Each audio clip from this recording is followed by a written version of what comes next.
Apologize to keep people waiting. Quite a bit of traffic to get over from one place to another right now. So thank you. If you didn't have a bad back, I'd suggest you take your bicycle, but I won't do that. Thank you. I saw you.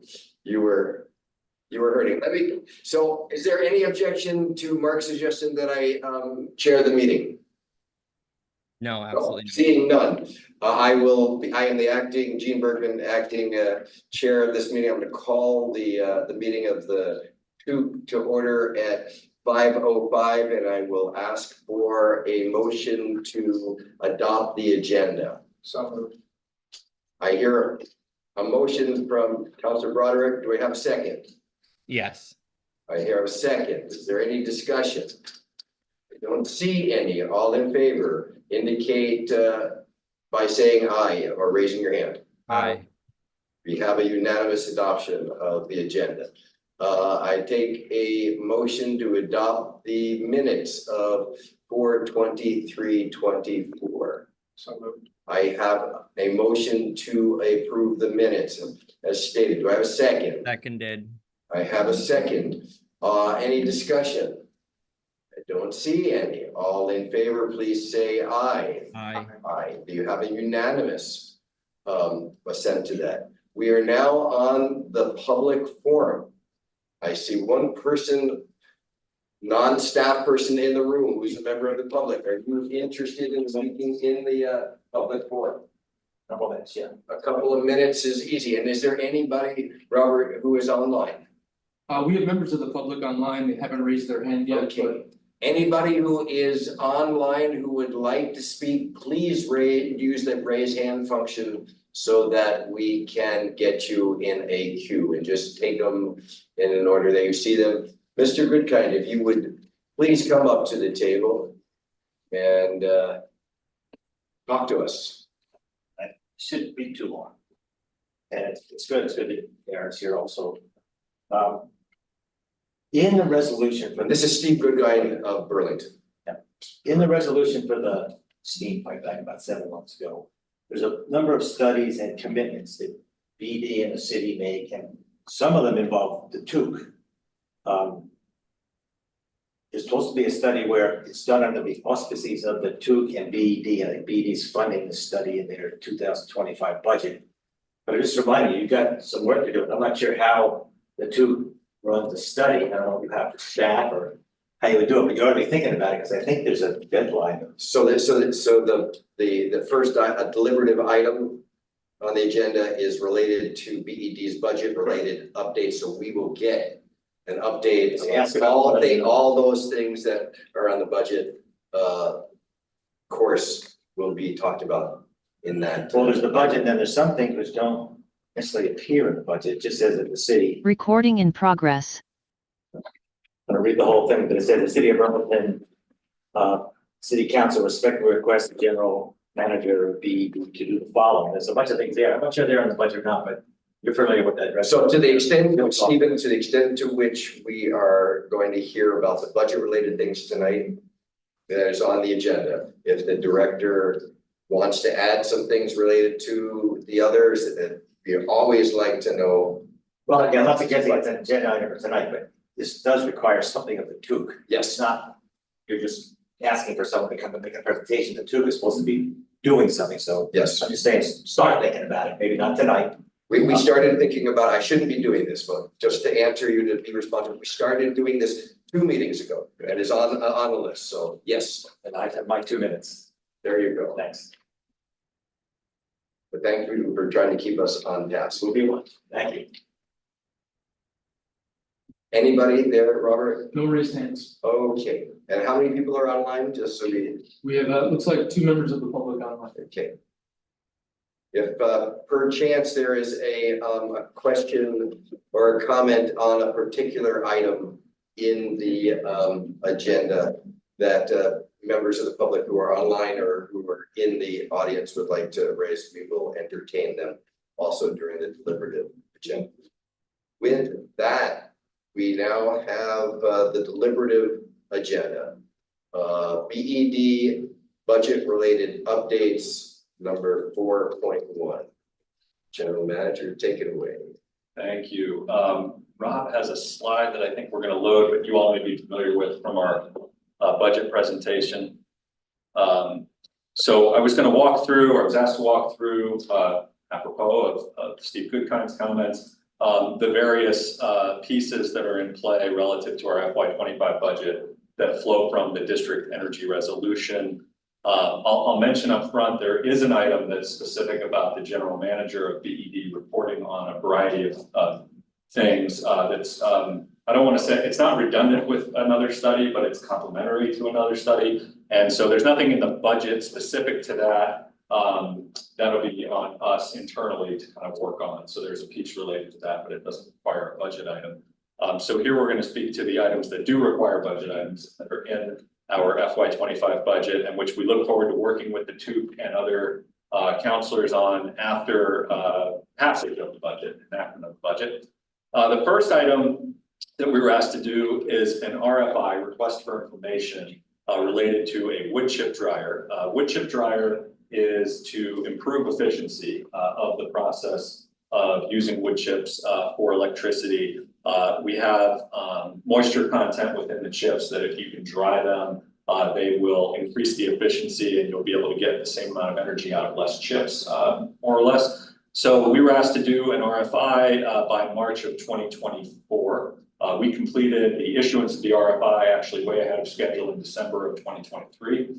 We received, I believe, 7 responses, and we made it broad, so it wasn't just wood chip dryers, but any efficiency ideas that any entity might have that they could bring to us.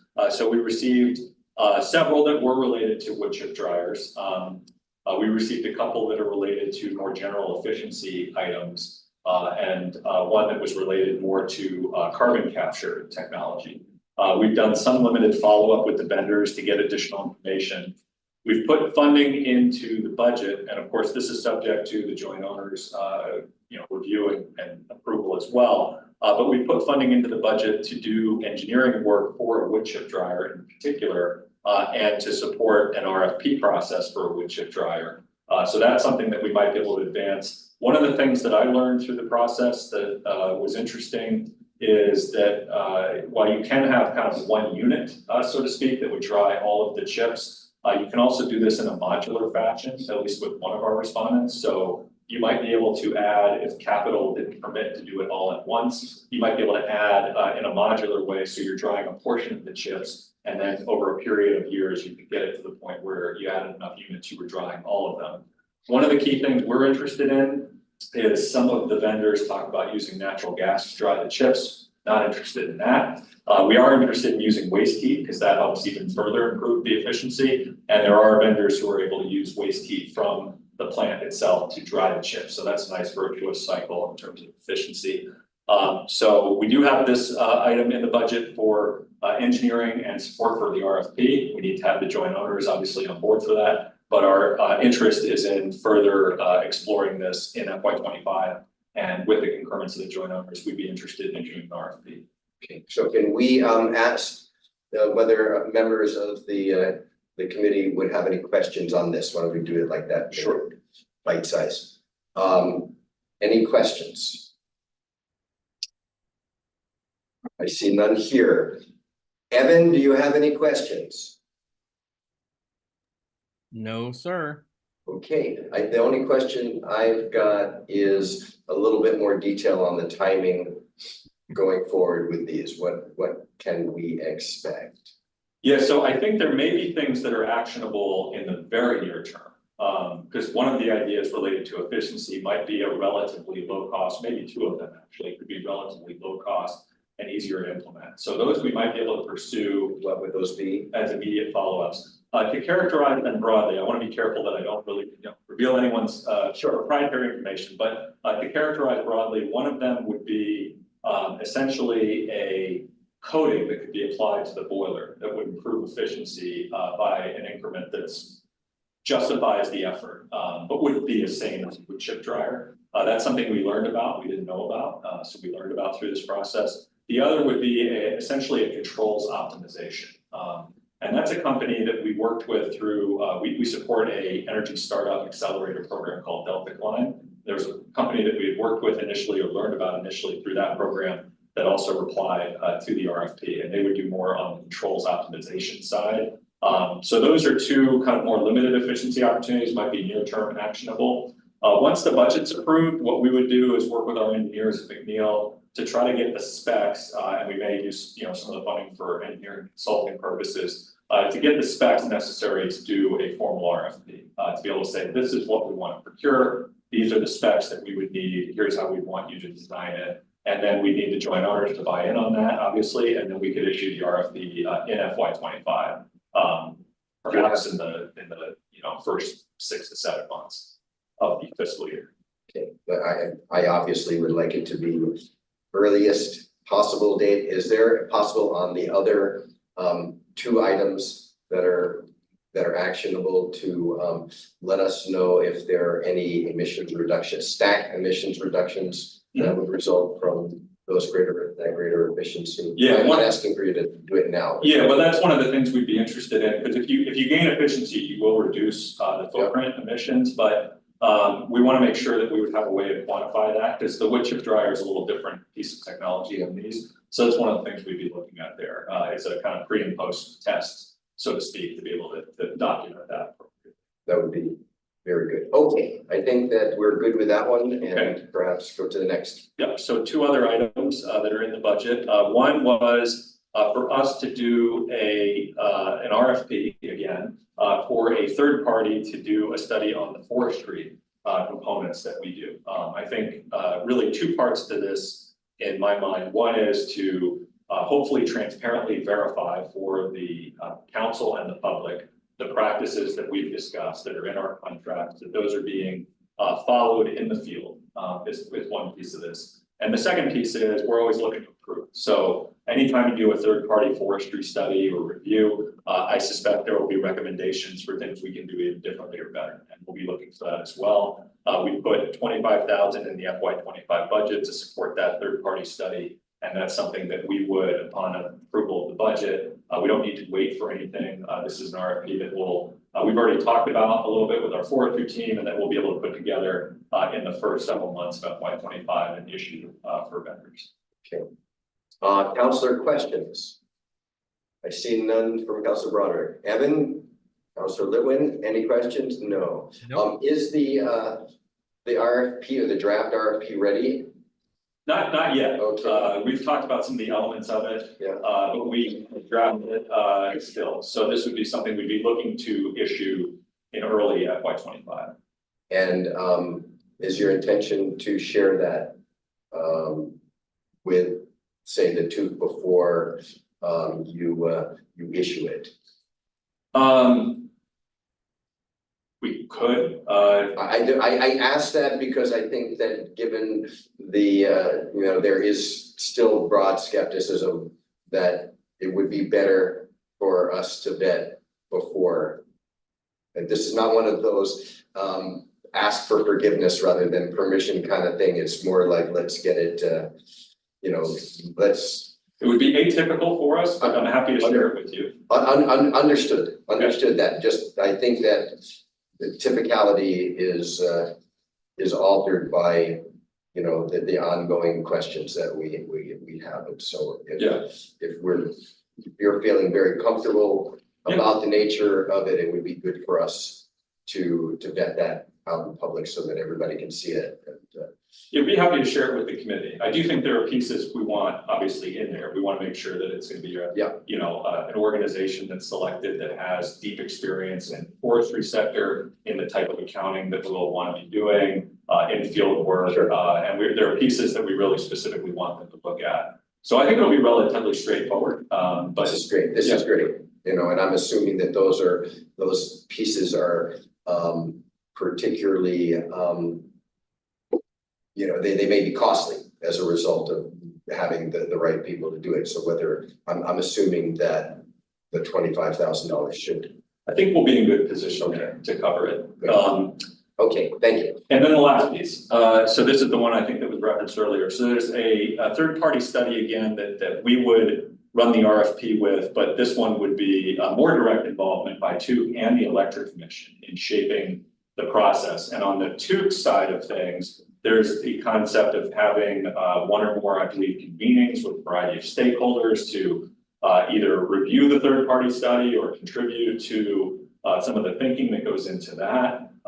We would help design an RFP. I think in that case, it could again be vetted in the public process before it was issued. With this one, we're really looking at several different pieces. We're looking at sort of ways that we can, through a variety of means, reduce the need for conventional wood chip combustion. Look at things like repowering the facility in the future, whether that's with different generation technology or different fuel technology or some combination of the both. Looking at different things in terms of what would the grid of the future need to look like, to the extent that if you were to move away from McNeil altogether, you wouldn't be moving towards fossil fuel generation, but you'd be moving in a way that was even more renewable and sustainable. So this is very much what I think of as sort of a future of McNeil. What are the opportunities for improvement near, medium, and longer term? And what are some of the pieces that would be considered there? I looked back at several of the studies that we had done on the plant. We did one with VEIC, obviously, who runs Efficiency Vermont, reputable local organization. Not everyone likes the result of that study, but I think nobody questions VEIC's integrity, I don't believe. And that one cost us $17,800. I also looked at the Innovative Natural Resource Solutions, which did both an economic analysis of McNeil and a carbon accounting related analysis of McNeil. And those two studies combined cost us $12,000. That was in 2023. So we put in $25,000 here, again, above and beyond what those numbers were, anticipating that that would be a reasonable number for a reputable organization to be able to take on some analysis here and inform us. So once the budget's passed, I think again, we follow a similar process to what was just discussed. We can create an RFP draft, get it to the commission and the TUC for comment and input, and make sure that everybody is comfortable with the scope of parameters before we would issue it. And then the TUC would have additional process to consider, I think either during or after or both that study is completed.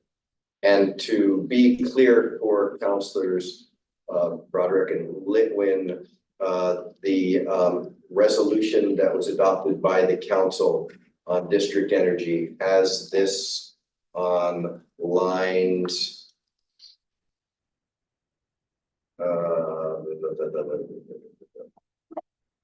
lines 120 through 150, no, 165. It would be very helpful if in developing this, that we make sure that we reference those requirements of the resolution, since one of us at least will be doing that. It'd be much easier to just make sure you use that as a checklist. Absolutely. That would be great. Absolutely. And so that one specifically says that we want to bring an RFP to the TUC and the commission, and it says and city council for review and approval within the first 3 months of the fiscal year, provided it's approved in our budget, and that there'd be a report to the TUC on progress essentially halfway through the fiscal year. So we will try to be in a good position with the RFP to present a draft early on in the process that folks can react to and move forward. This is great. It would seem to me that mid-September would be in that first 3 months. We're meeting regularly. Our regular meeting is the 4th Tuesday of the month, so that might be a nice target. But perhaps there would be a special meeting if we need. Excuse me. I mean, there's no requirement that it go here first and then to the city council. So even there could be some different type of sequencing that would allow reports to be made based on council schedule and a commission schedule and TUC schedule that would be in line with this. So I just raised that as a and we'll present it to our commission as well. Typically we have a July meeting. We don't always have an August meeting. We always have a September meeting. So either in July or September, we present it to the commission. We get the TUC a draft later, obviously, and then there would be at least review at the council as well, so we can take feedback on all levels and make sure we're incorporating everything before it gets issued. Perfect. Councilor Litwin, do you have any questions? I see a shaking of the head. Councilor do. Broderick, I do not. I see. Do we have anything more from you? Nothing else that's budget related on this item. I think we've covered the key pieces.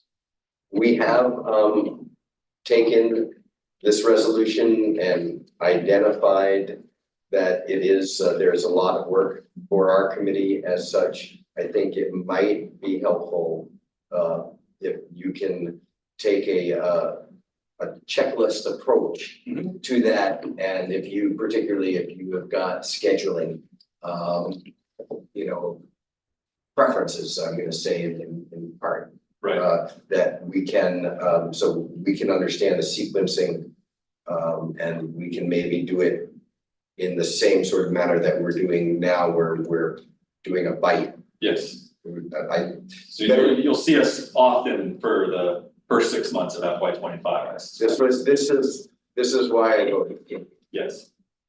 Very good. Okay, I think that this, if you have no more updates, if the counselors have no more questions, I will close this item. Thank you very much.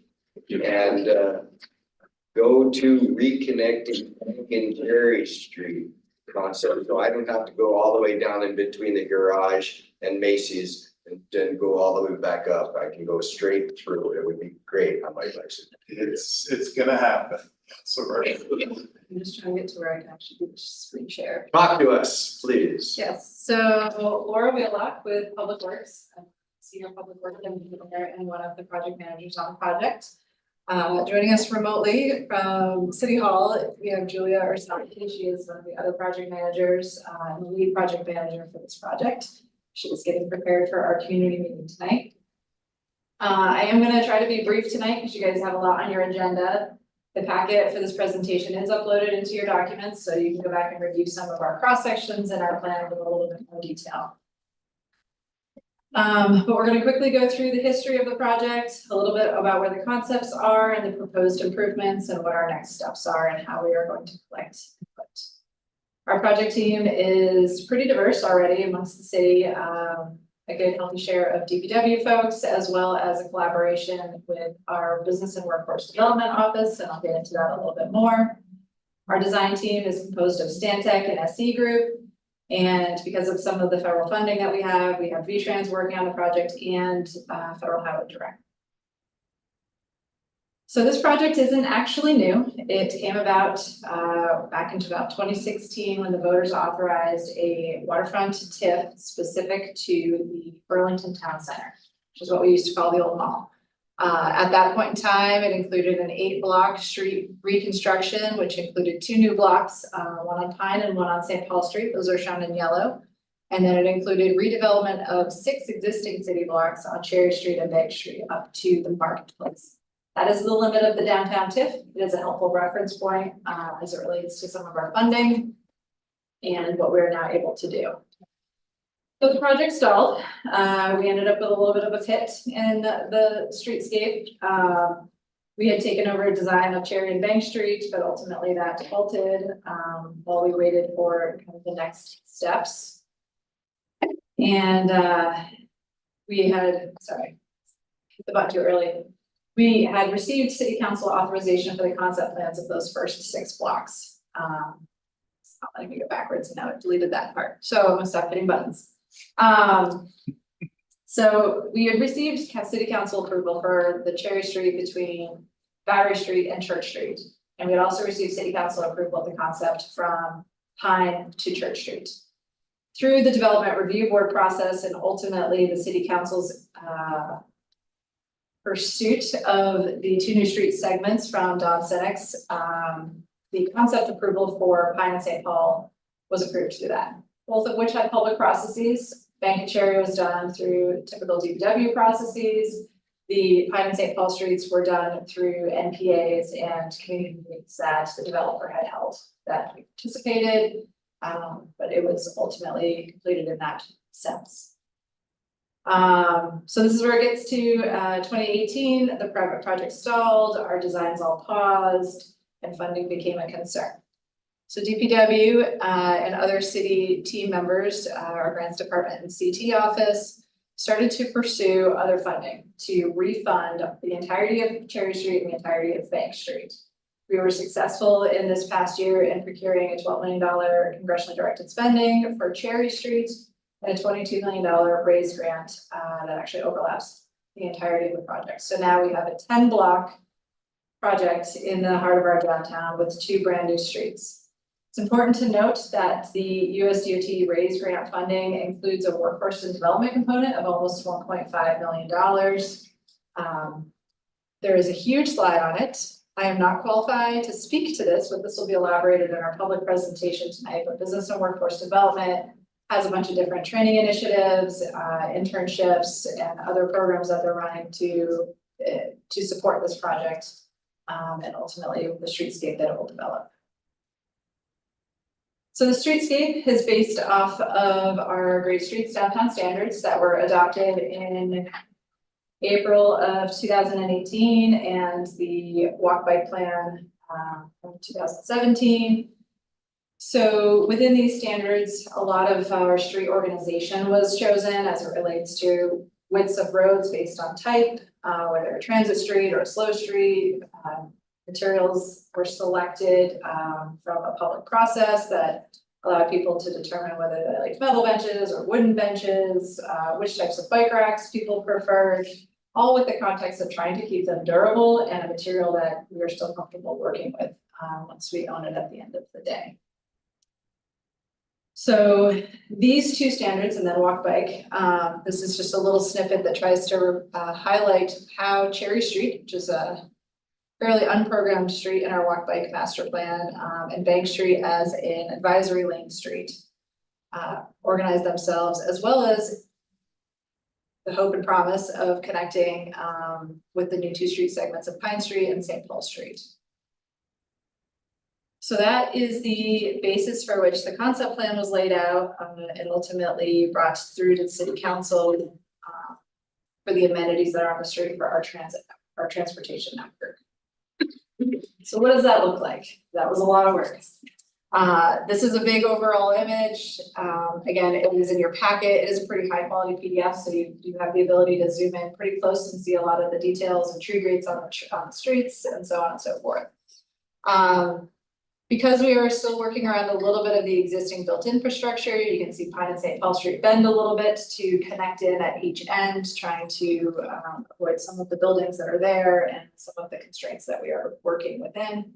These are going to be slow streets. The rights of way are only 60 feet wide. The narrow rights of way that we already have in our downtown are usually at least 66, with the balance of the space going to pedestrian. So to zoom in a little bit, what does this look like?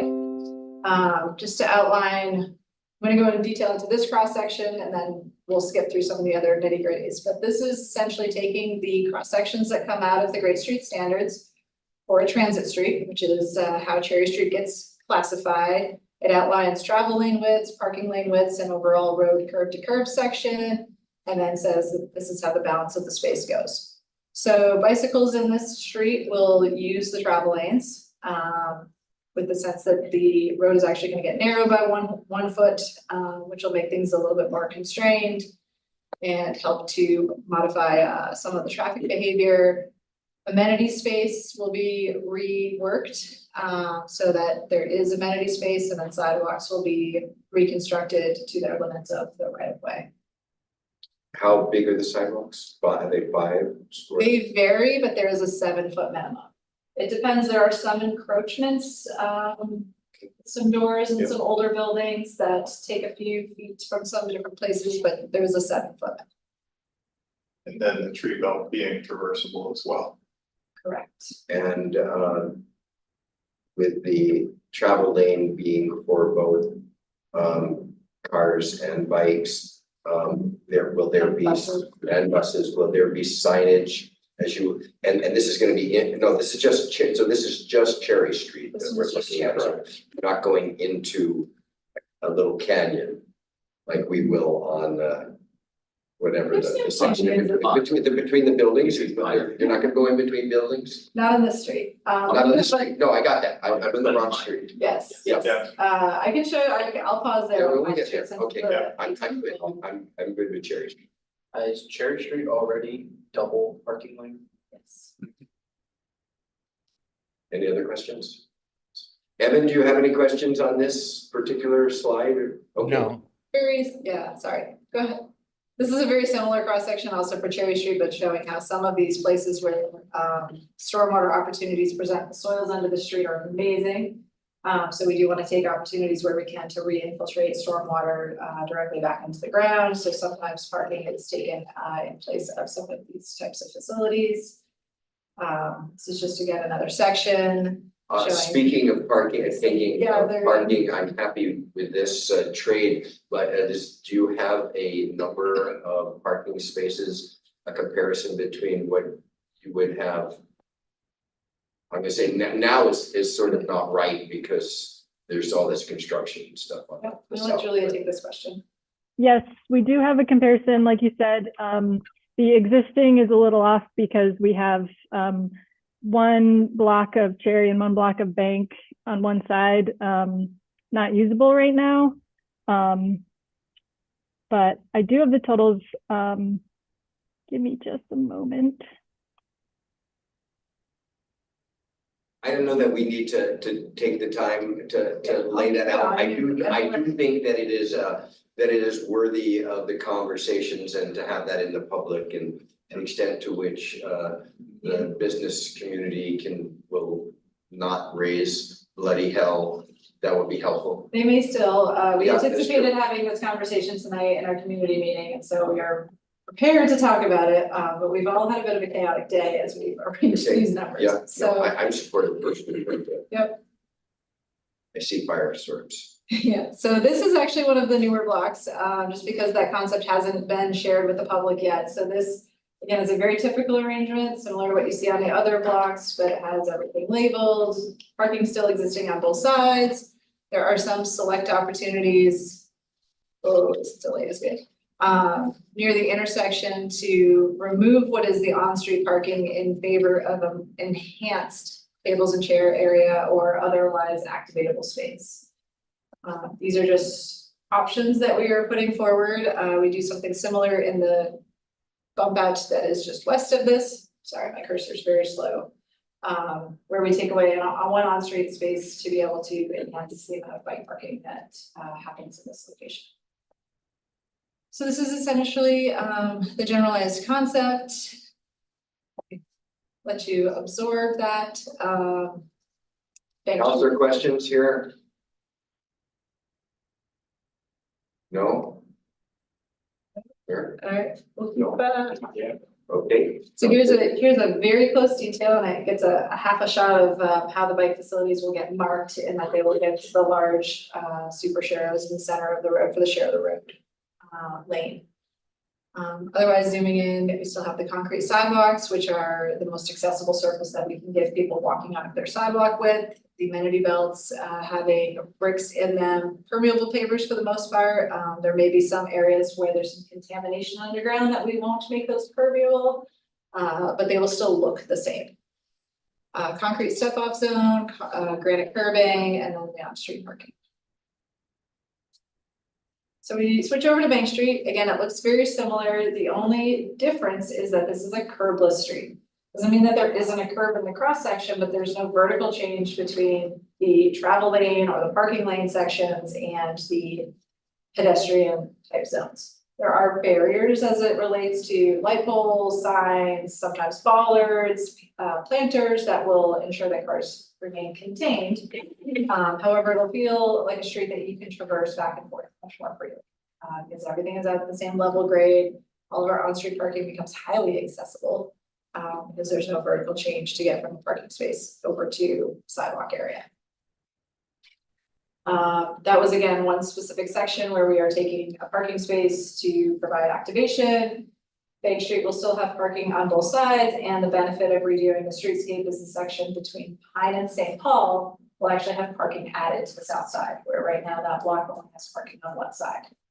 It helps to balance some of the loss that we are taking some parking spaces and kind of rebalancing the entire space to make better use of our bump out areas, enhance the intersections. This is the overhead view of that newer section of Bank Street. Again, taking an opportunity at the Winooski end to eliminate the turn lane and really provide some buffering or enhancements to the gas station that's on the south side of that road, where it feels very industrial and urban and utilitarian. And these are one of those locations where we look for public input. There is flexibility in current design.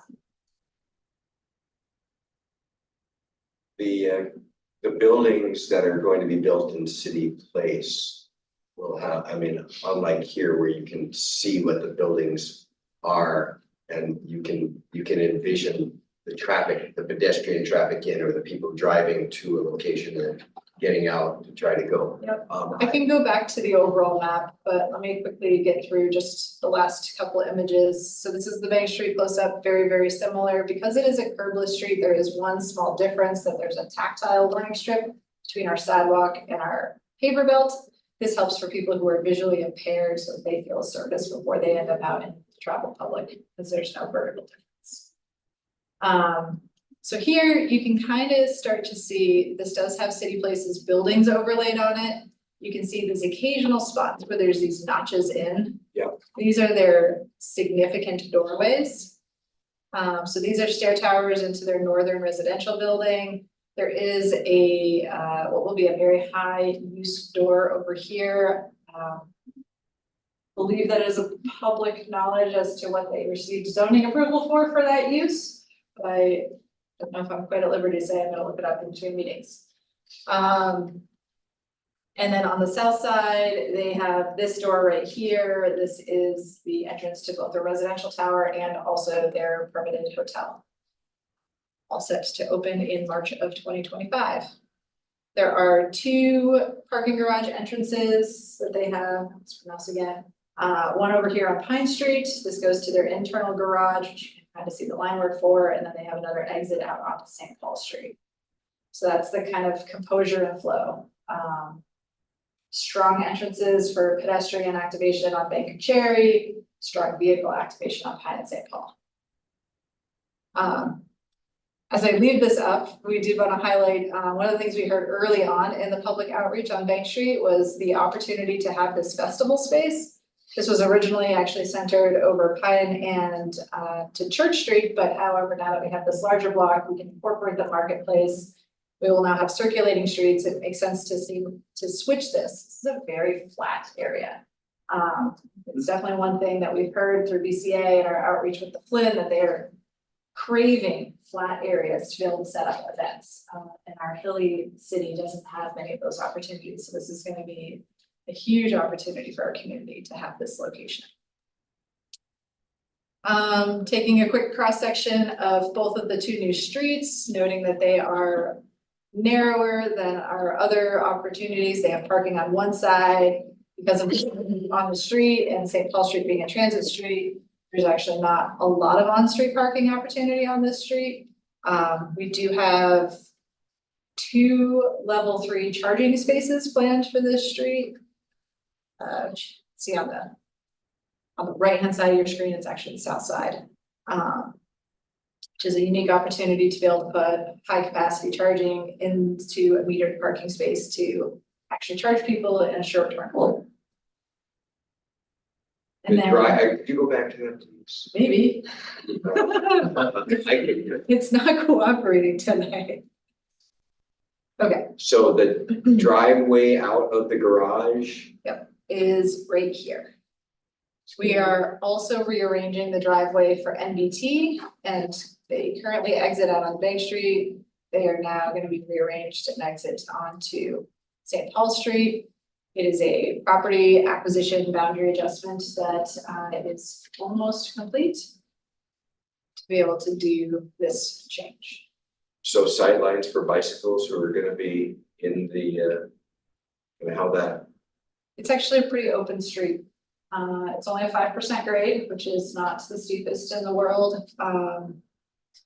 But there's large stormwater tanks underneath, which limit the amount of plantings on that project, City Place project side of the street. I mean. Yep. That's my first gut is I think about how. Because as a north-south, arterial, or I don't know what you want to call it, we're a street. Yeah, it is a tricky one just because past this is the GMT Transit Center and that's not a through street for traveling. I think this is not as important in a way as Pine. Yep. I think Yes. Pine is the straight street. Unobstructed, yeah. Yeah. This is gonna probably feel a little safer for bicyclists other than the transit that is going to be on there. And heard we have potentially up to 4 routes that will use this connection. And the benefit of this connection, despite the conflicts that it has with the other on-street users, is that it will help avoid GMT from crossing the marketplace, which is our pedestrian home. They cross that a lot currently. And so having this connection and their ability to get past the marketplace and down to Main Street without crossing Church Street. That southernmost segment of this block, you can see it's trapezoidal shaped. Say that again.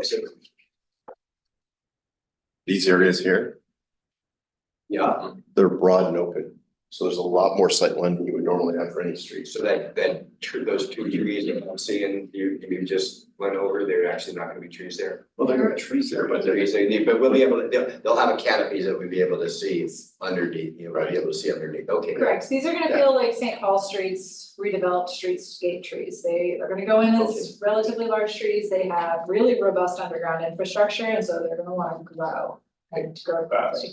Okay, it's just, Yep. This is gonna have significant visibility in plaza areas. It's gonna feel like a slow urban. There's also a public art opportunity on both of the St. Paul Street corners. I'm sorry, I skipped that. I'm sure it's labeled.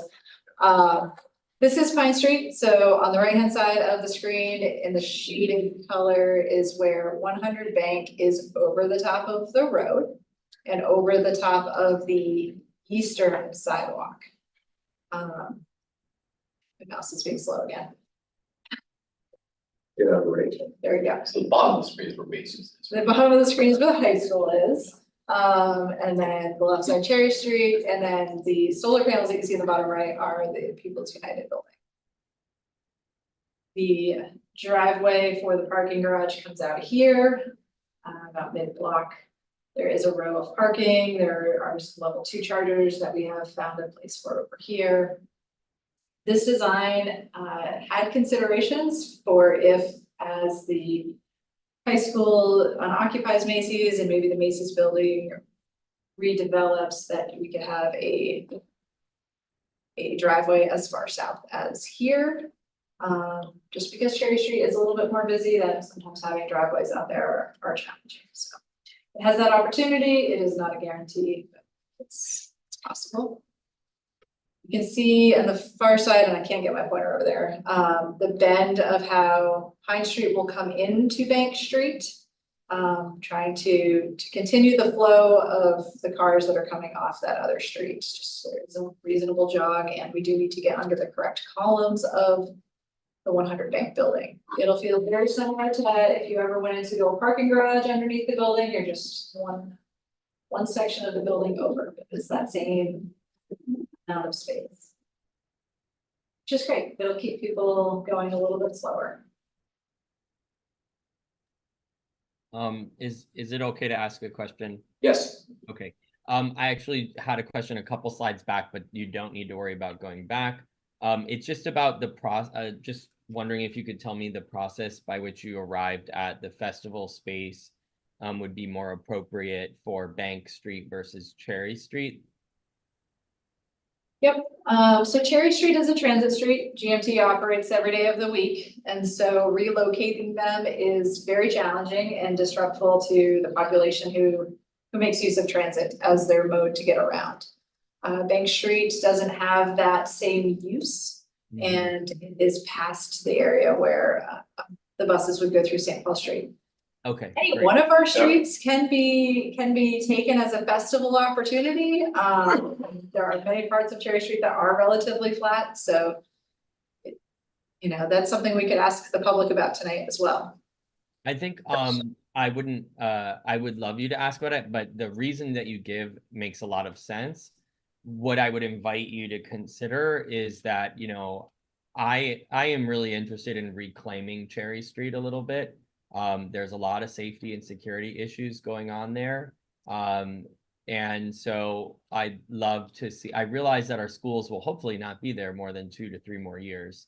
But with the downtown transit center and everything kind of going on, I'd love to see more vibrancy opportunity there. But I understand the issue with the buses makes a lot of sense to me.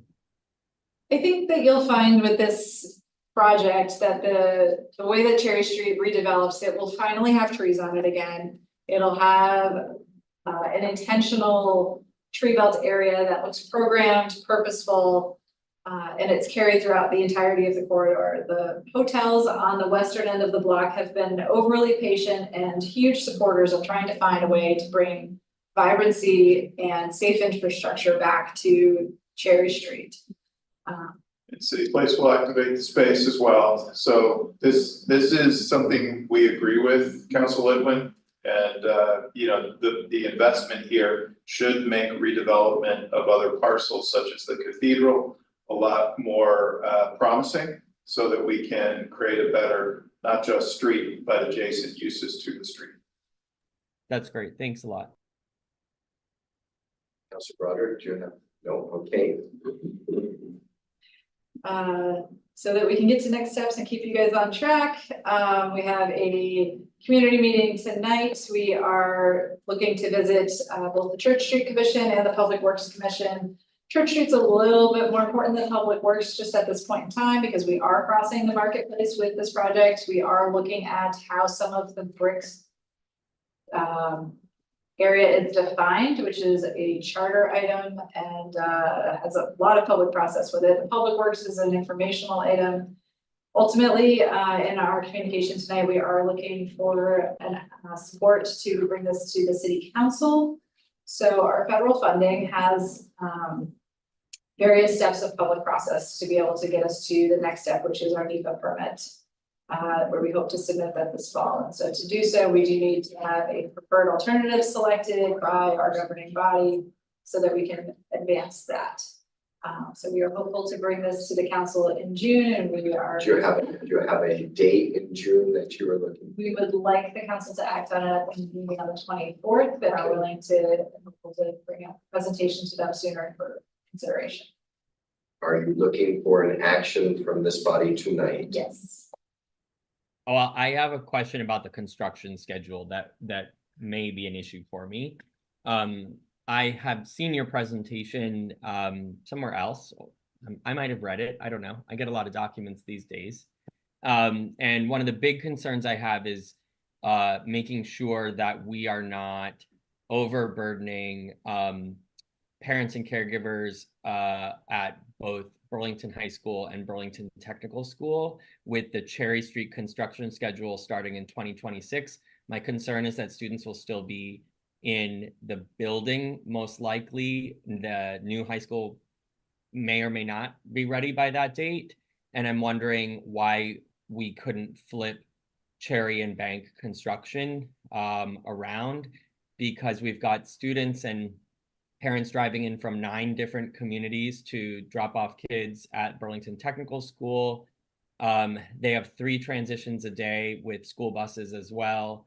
And then pickup and drop off is already completely bonkers on Cherry Street every afternoon at BHS. So Yes. Maybe you could speak to that. So let me speak a little bit to those deadlines. Our congressionally directed spending was awarded a year before our raise grant. These large federal allocations come with some pretty stringent deadlines to be able to meet.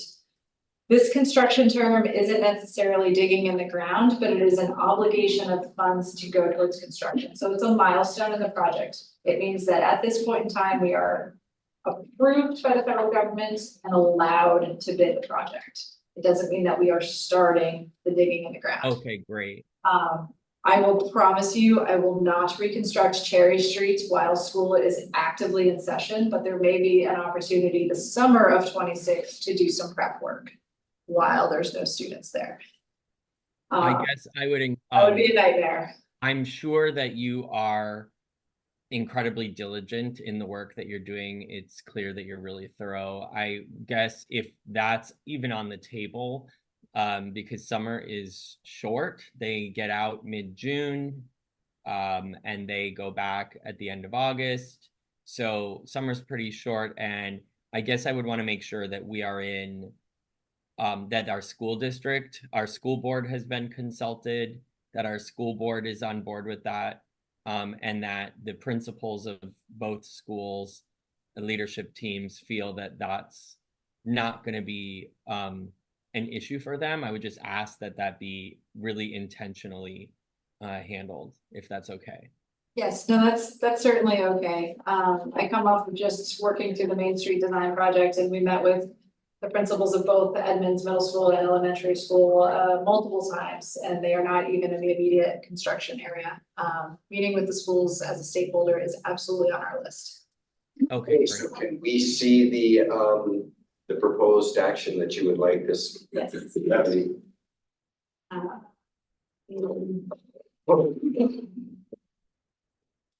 Share that. Sorry. Is this on the agenda? This is, It's on it's a your document on the agenda. Yes. This is in the memo. Thank you. I think it's important to have the public be able to see it, but okay. So this is an 8-page memo, and this is on page, where is the proposed action is on page 1. Request.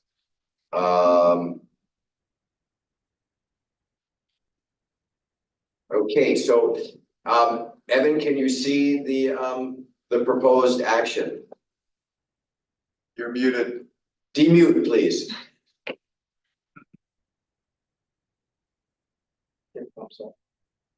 You can see it, and you are saying thumbs up. Yep, it's because I was jumping between tabs and screens, and There you go. yes. Okay, and I see in this that there is nothing that requires us to approve the construction schedule. So Correct. that takes into account what Councilor Lewin said. So I would entertain a motion to approve this request. I'm happy to make that if that's helpful. Yes, it is helpful. So I will move that the TOOC approve and recommend that the city council approve the preferred design concepts for Bank Street east of Church Street, Cherry Street east of Church Street, and the new sections of Pine Street and St. Paul Street between Bank Street and Cherry Street, and further acknowledges the concepts for Bank Street and Cherry Street west of Church Street approved by City Council on May 21st, 2018. That was a tongue twister.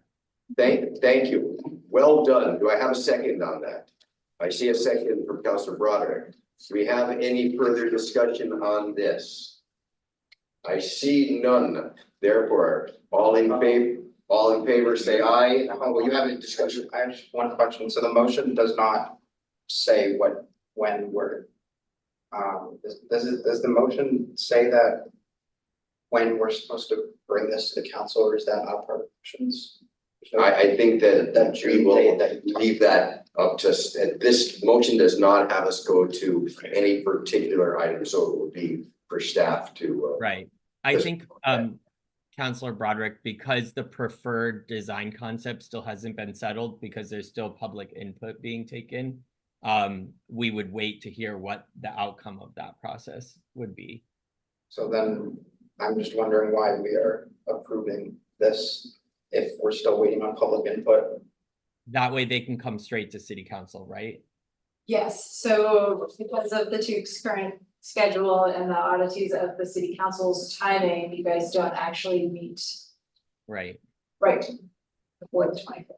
You meet right after So- the 24th. But if there are substantial not substantial, but I guess significant changes due to what the public, I'm not saying this is like going to happen, but if so, would it return to the TUC for approval if you had to make significant enough adjustments? I think that we would review that with the council. We're hoping to go on the 10th for informational only. And if at that point in time, you find that any of the changes or comments that we're receiving, you ask us to come back to the TUC, that we could be referred back. So one way to deal with that, to put a date on the preferred design concept, so that what we're doing is approving that design, this design contract that we're seeing. And that would, if there are substantial changes, you could bring this doesn't prohibit you from bringing something with a change that just indicates that we saw this, or it may be that you would, you can have a special meeting here, so there is just some flexibility. Yes. But that would then make it clear the actual document, you know, so one could say, if maybe there's a motion to amend that I would entertain, that would say approve the preferred design concept presented to the TUC on May 23rd, 2024. I don't know if that's really necessary, given that it's attached to the May 23rd agenda. All the documents are right here. Yeah, no, I think that for the action itself, it is important to identify and clarify it. And then if there are changes to it, then staff can figure out how they want to proceed. But that way, the action itself refers to the design of that. I do think that is a prudent. I'm happy to entertain a friendly amendment to my motion. Say again. I'm happy to entertain a friendly amendment to the motion. Councilor Broderick, would you want to make that friend? I'm trying to run the meeting instead of like to have a friendly amendment to add the date of of this meeting as I indicated. Yeah, I would like to make that amendment. So I hear that, and you would accept that, and you I are the accept that secretary. friendly amendment in the most friendliest of ways. I didn't quite hear you, but Friendly. good, okay. So if we could just have that language, Robert, did you get Does this work yeah, with the Yeah. bold? from the TUC's, I think it's probably as presented at the TUC's May 23rd, 2024 meeting. Yeah, and just put a meeting at the end. I Okay. accept that. Great. Any other conversation here? I see none there. I see none online. Okay, all in favor, please say aye. Aye. And that's unanimous. There we go. Thank you. I think we did this close, but not exactly at end. Well done. Thank you all, committee and staff, for this. Okay. Moving on, our next item is going to be the Champlain Parkway. Is that what I see? Yes, and do you have the presentation queued up? I was gonna say a few things, just to kick this off. Thank you, Laura. I know you're heading up to City Hall. I will be there momentarily after this agenda item. So, thank you to the TUC for having this item on the agenda. As we have discussed with you in the past, the initial construction contract of the Champlain Parkway is well underway, as you see out the windows. For you, Councilor Litwin, might be a little harder to see that. And we are expecting it to be completed late July or August of 2024. To prepare for the second and final construction contract of the Champlain Parkway, we are finishing up the bid documents now and are seeking to put the project out to bid in mid-June. So as a result, we want to come to you with some answers to questions Councilor Bergman has asked to traffic along the northern section of 9th Street and how it could get influenced by the rezoned South End Innovation District just behind me. And so we have some traffic information for you today. In terms of process, we're thinking of, we're here today to present on the traffic data. Plan would then be to take your questions, refine anything that needs to be refined, bring it to the full council on June 3rd for information only, again, about the process and what we're about to do, and then not release the invitation to bid until after that informational meeting. And then we would be coming back either in July or August to award a contract. So the approval, an approval of letting the contract would be in. There's typically no approval to let a contract, there's only approval to award. To award. Okay. Given the size of this project and some of the past concerns. Yeah. I think we're trying to be deferential to the council, given the past concerns. So that's why we plan to go to the council information only. If something comes out of it substantively, the council's not comfortable with, then they can redirect us. Then the council would approve in Approve awarding the contract in July or August. July. Thank you. So with that teeing off, do you want to follow up with Councilor Bergman's inquiries data? So, as a result of some of the questions you had, Jeannie, you're just framing your fundamental questions so others can understand who may not be present at that time. Jean had raised the concern or question about, okay, we have the Parkway and we have introduction of the Parkway traffic volumes in the King Maple neighborhood. And based on the modeling and permitting, there's very specific finite numbers that were projected to be introduced within that neighborhood in a design year of 2028. And so the question Jean was asking was, in that context, that information was prepared before rezoning of this surface lot that is being proposed to be redeveloped by Ride Your Bike. And how does that change post Parkway modeling affect that neighborhood in terms of traffic volumes? And is the Parkway volumes that are being suggested to be introduced into that neighborhood still the same or more? Is that correct? Close enough.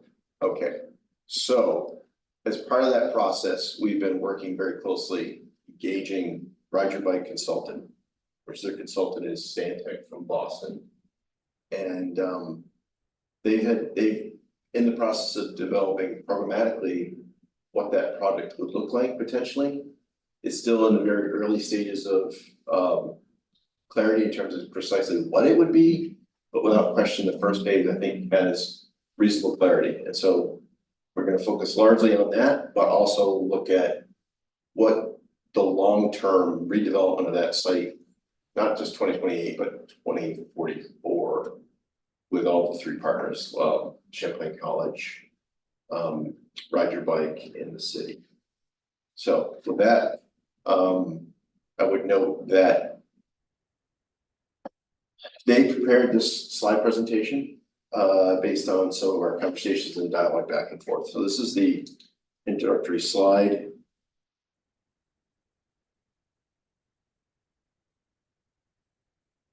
And so when I talked about or explained the idea of the South End redevelopment that's being proposed by Ride Your Bike and the three partners, there's really two phases of consideration. Oops. I'm going the wrong way, sorry. You're having the same challenge that So you have the first phase, which is really that northwest quadrant of the parcel being proposed to be redeveloped with 492 units and 35,000 square feet. And the longer view is all three partners fully developed in 2044, potentially 1,400 units to 120,000 square feet. That is really speculative, the 2044 numbers.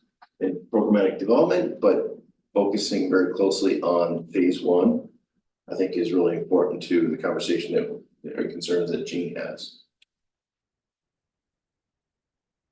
Part of what Stantec consultant in Boston is suggesting, which I think there's some validity to this, is that ITE, International Traffic Engineers Standards and Practice of trip generation, they have trip generation based on projects in isolation. In other words, it's so remote suburban development that there is a considerable amount of trip generation just because people drive there to get there.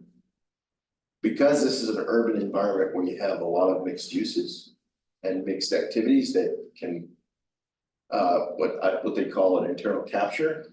Many of those trips that normally would be generated in isolation are captured there, and people aren't leaving the site. You know, they provide housing, they provide daycare, they provide services. People generally stay within that vicinity. The other piece of the puzzle is because unique to this site, there is a lot of connectivity from bike and ped that within reasonable walking distance, people can be served most of their needs. And so there's a significant internal capture reduction in the volume of traffic that you would see coming off that site. That aside, they have come up with at least numbers that represent what AM and PM peak volumes would be introduced to the network based on that development. And so this is what this slideshow represents is, you know, the most critical is obviously the PM 177, which in my view, precision of these things, it could go either way. They're basically equally balanced morning and afternoon for that first phase. And it appears this one, the AM peak is the more demanding of the two trips. So when we try to compare ADTs for the Parkway against PM peak volumes, there has to be a correction that they call a K factor. We make adjustments to those numbers, and generally peak hour volumes are about 8% of the total volume for the day. So this is how you get this daily number of 1,967 cars in a day coming out of that site and back and forth, all using the street network. The AM and PM are peak numbers. Yes. Peak hour. Peak hour. Peak hour. Yes. The reductions is you've got the internal capture. Is there supporting documentation for that? And will we be able to I don't think that this was Generally, yes. in the We've talked a considerable amount of conversation about what is reasonable internal capture, what is not. And I think that they've reasonably justified that, but obviously there'll be still more kind of pressing them to validate what they're saying. I'm actually just looking. I don't think that this was included. This was not, this is getting posted, the presentation, but then the full backup along with the narrative is also going to be available and will be certainly both of these, both the presentation and the full memos will be in the council packet. Okay. So when you're trying to compare this against the Parkway, you need ADTs, average daily traffic. So how many cars in a day are going to be seen on this segment, right? So we've asked them to make that adjustment, and that daily traffic is important to conversation. The next piece of the puzzle is, well, how do you think this traffic that's introduced will circulate within the street network itself? And what they've indicated, and we've kind of kicked around and validated to some measure, is that 44% of the traffic will head north, 10% will head south, and 37% will head east. And this is from this development here. Yes, this proposed development over at former GE parking lot.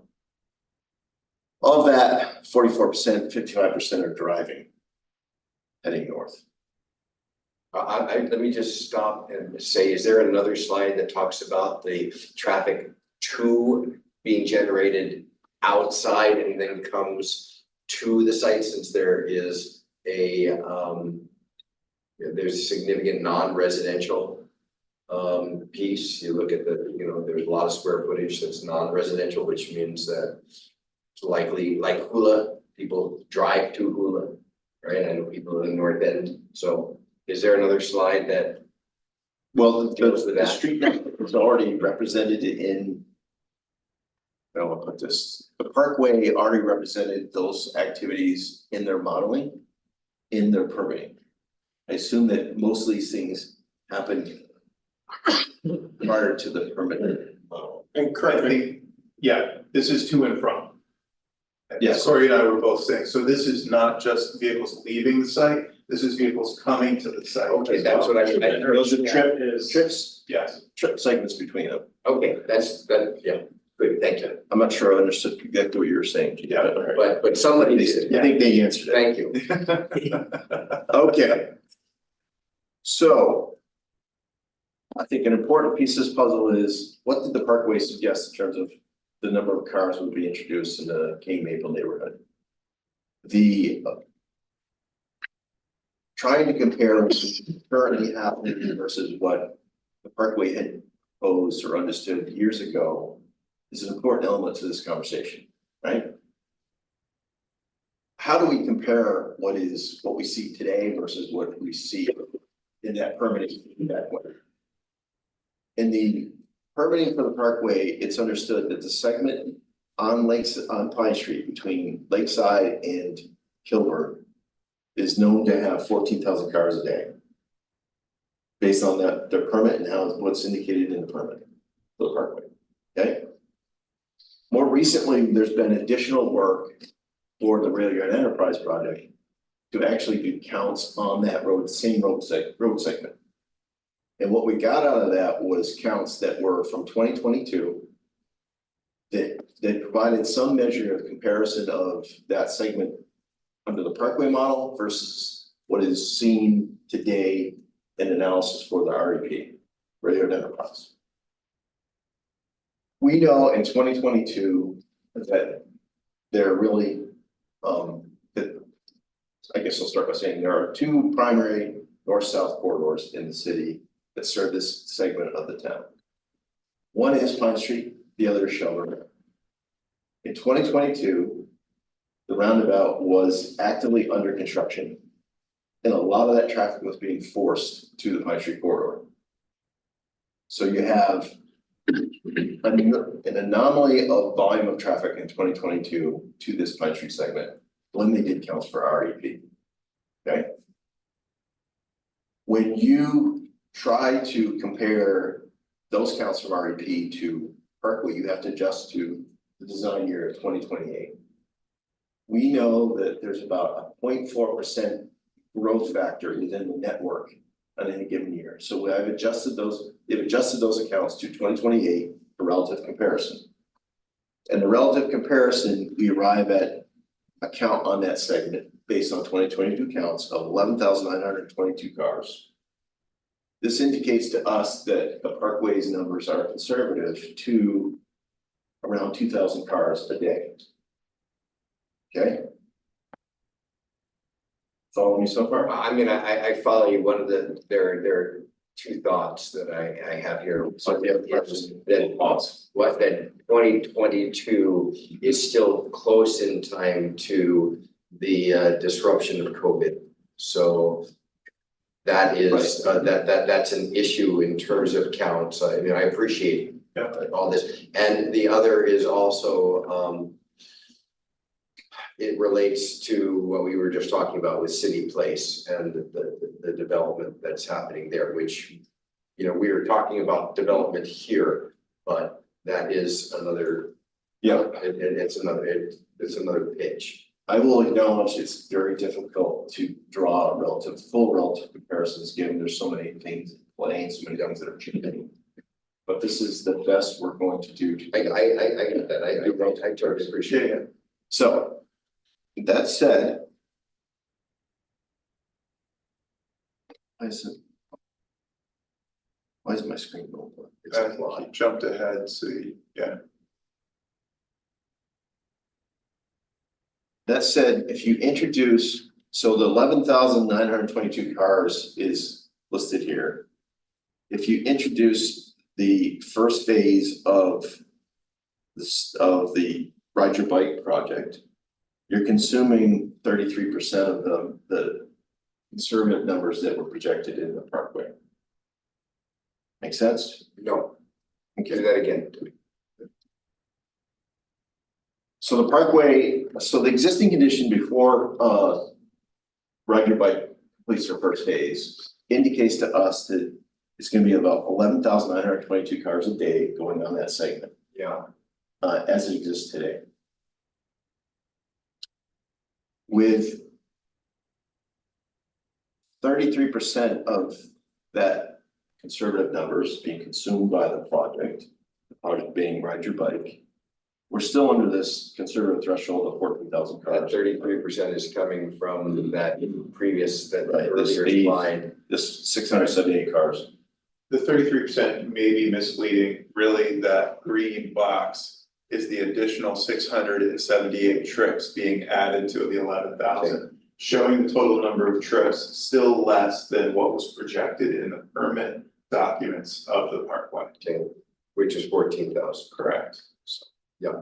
Okay, So if there's a shortfall of 2,000 vehicle trips, actual versus what was projected, 33% of those 2,000 trips are getting eaten up by that first phase. So then you have the larger build out, the full build out, and you can see that it's consuming all of that and a little more. That's in 2044. Right?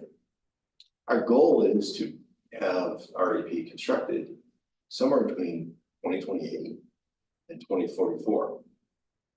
And redirect some of that traffic that was originally intended to be in this upper segment of Vine to the REP. We don't know how that traffic will redistribute itself. Either up the proposed REP corridor, Pine Street as it exists without REP relative to Sheldon Road. Until we kind of have all this construction kind of settled in, you're not gonna really be able to know precisely how people will make choices in terms of how they make use of the network. But this is the best we can kind of understand how this will be perform or be affect that segment of road that you're concerned about.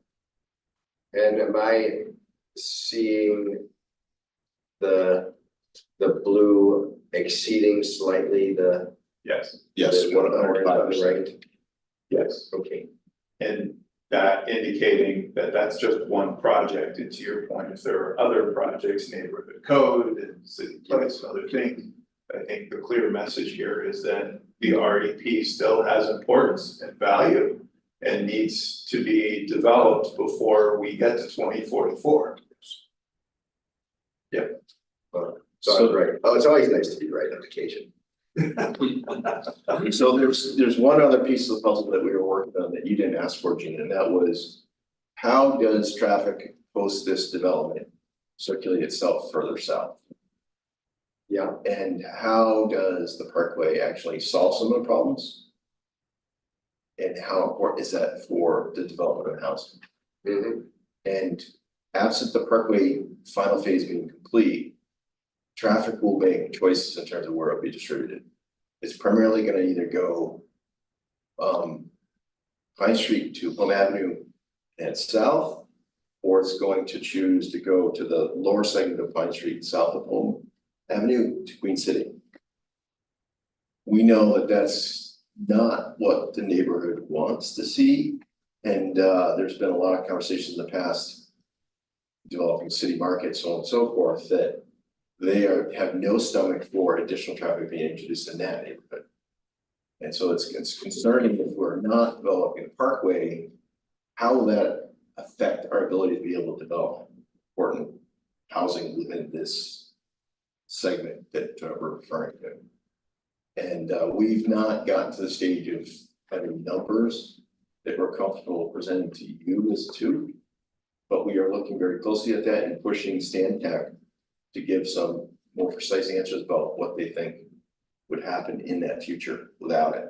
so it would To be bring helpful. council. That would be very, I mean, I think that's totally legitimate. I appreciate the South End counselors and their concern on that. They should be. If I were them, I would be there too, so I got that. As long as you're gonna be asking Stantec. Excuse me. I think that City Place, which is under construction, is a factor here. And that again is trips to and from, if there's a hotel, which there is now, in the project, one, maybe two. Are there 2 hotels in there, Brian? There will be. There'll be 2 hotels. There will be. And there will be housing.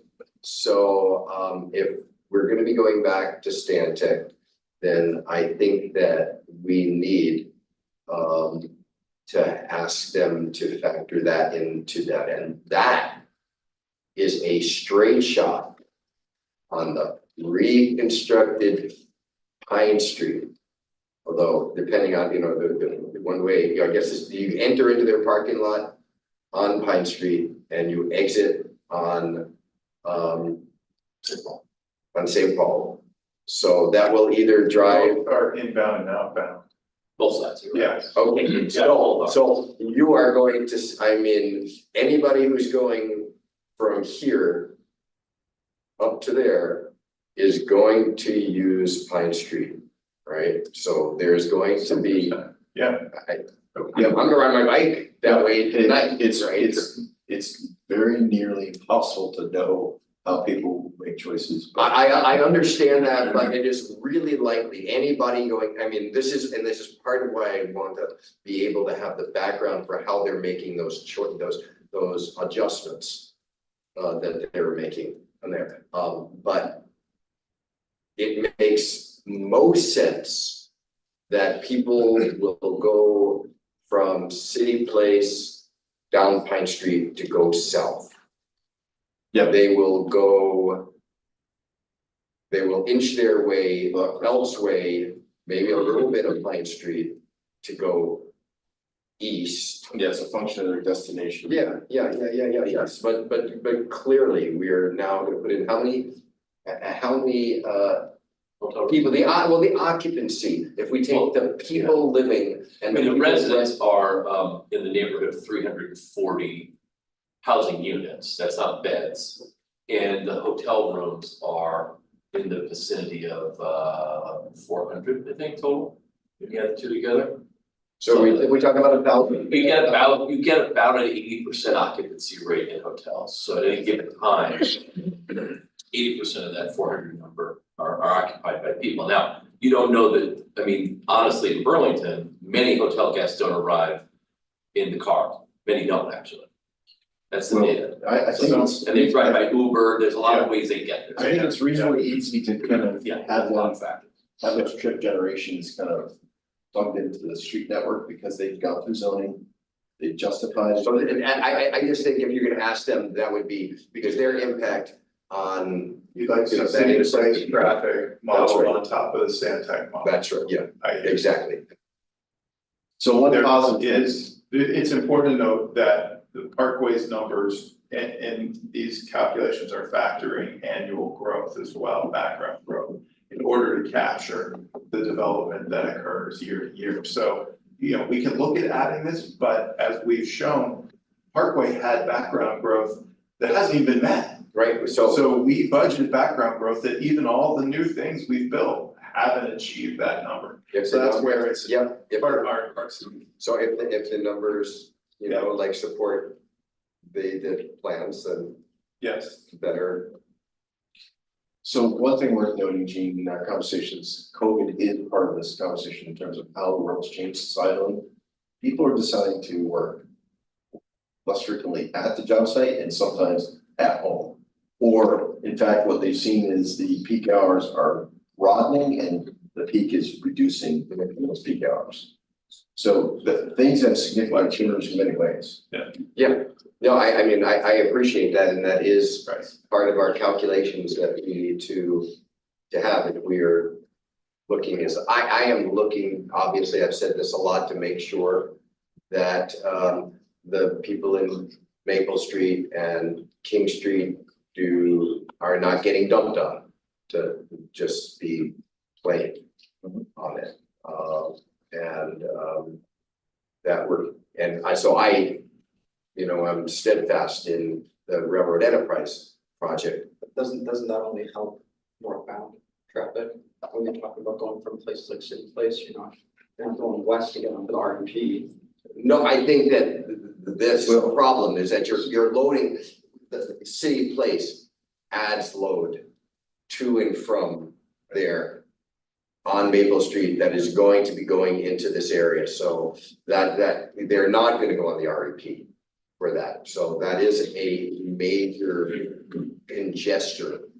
I think the numbers of it are, you know, a little bit less, I think, from what Brian was saying. But I could see 1,000, you know, there being 1,000, just getting that analysis. They did this analysis and it is art as well as science. I think our general assumption though is, I think addressing your concern about people's choices, so you probably have a lot of people coming from the New Meds End who may have employment centers further south who would use REP as opposed to using Main Street and then turning away on Maple. So REP provides some relief to that type of movement or Yes. Yes. Yes, not City Place, but everybody else, that's why we need it, right? Yeah, it's Correct. It's Yeah, great. yeah. when- But Correct. yeah, but until we get it, and that's what this is about, right? Yeah. You wouldn't have any me talking about this at all if the REP was, you know, like sequenced. You know, in my mind correctly, though. we're trying. I know, I know you are, and this is not, I understand that. We understand you're not critiquing staff, you're looking at the reality of how the South End projects are sequenced. Yeah, maybe I would be critiquing Jim Douglas. Who was probably, was the governor who screwed us. Yes. Thank you, Jim Douglas, and your protege, Bill Scott, but I digress.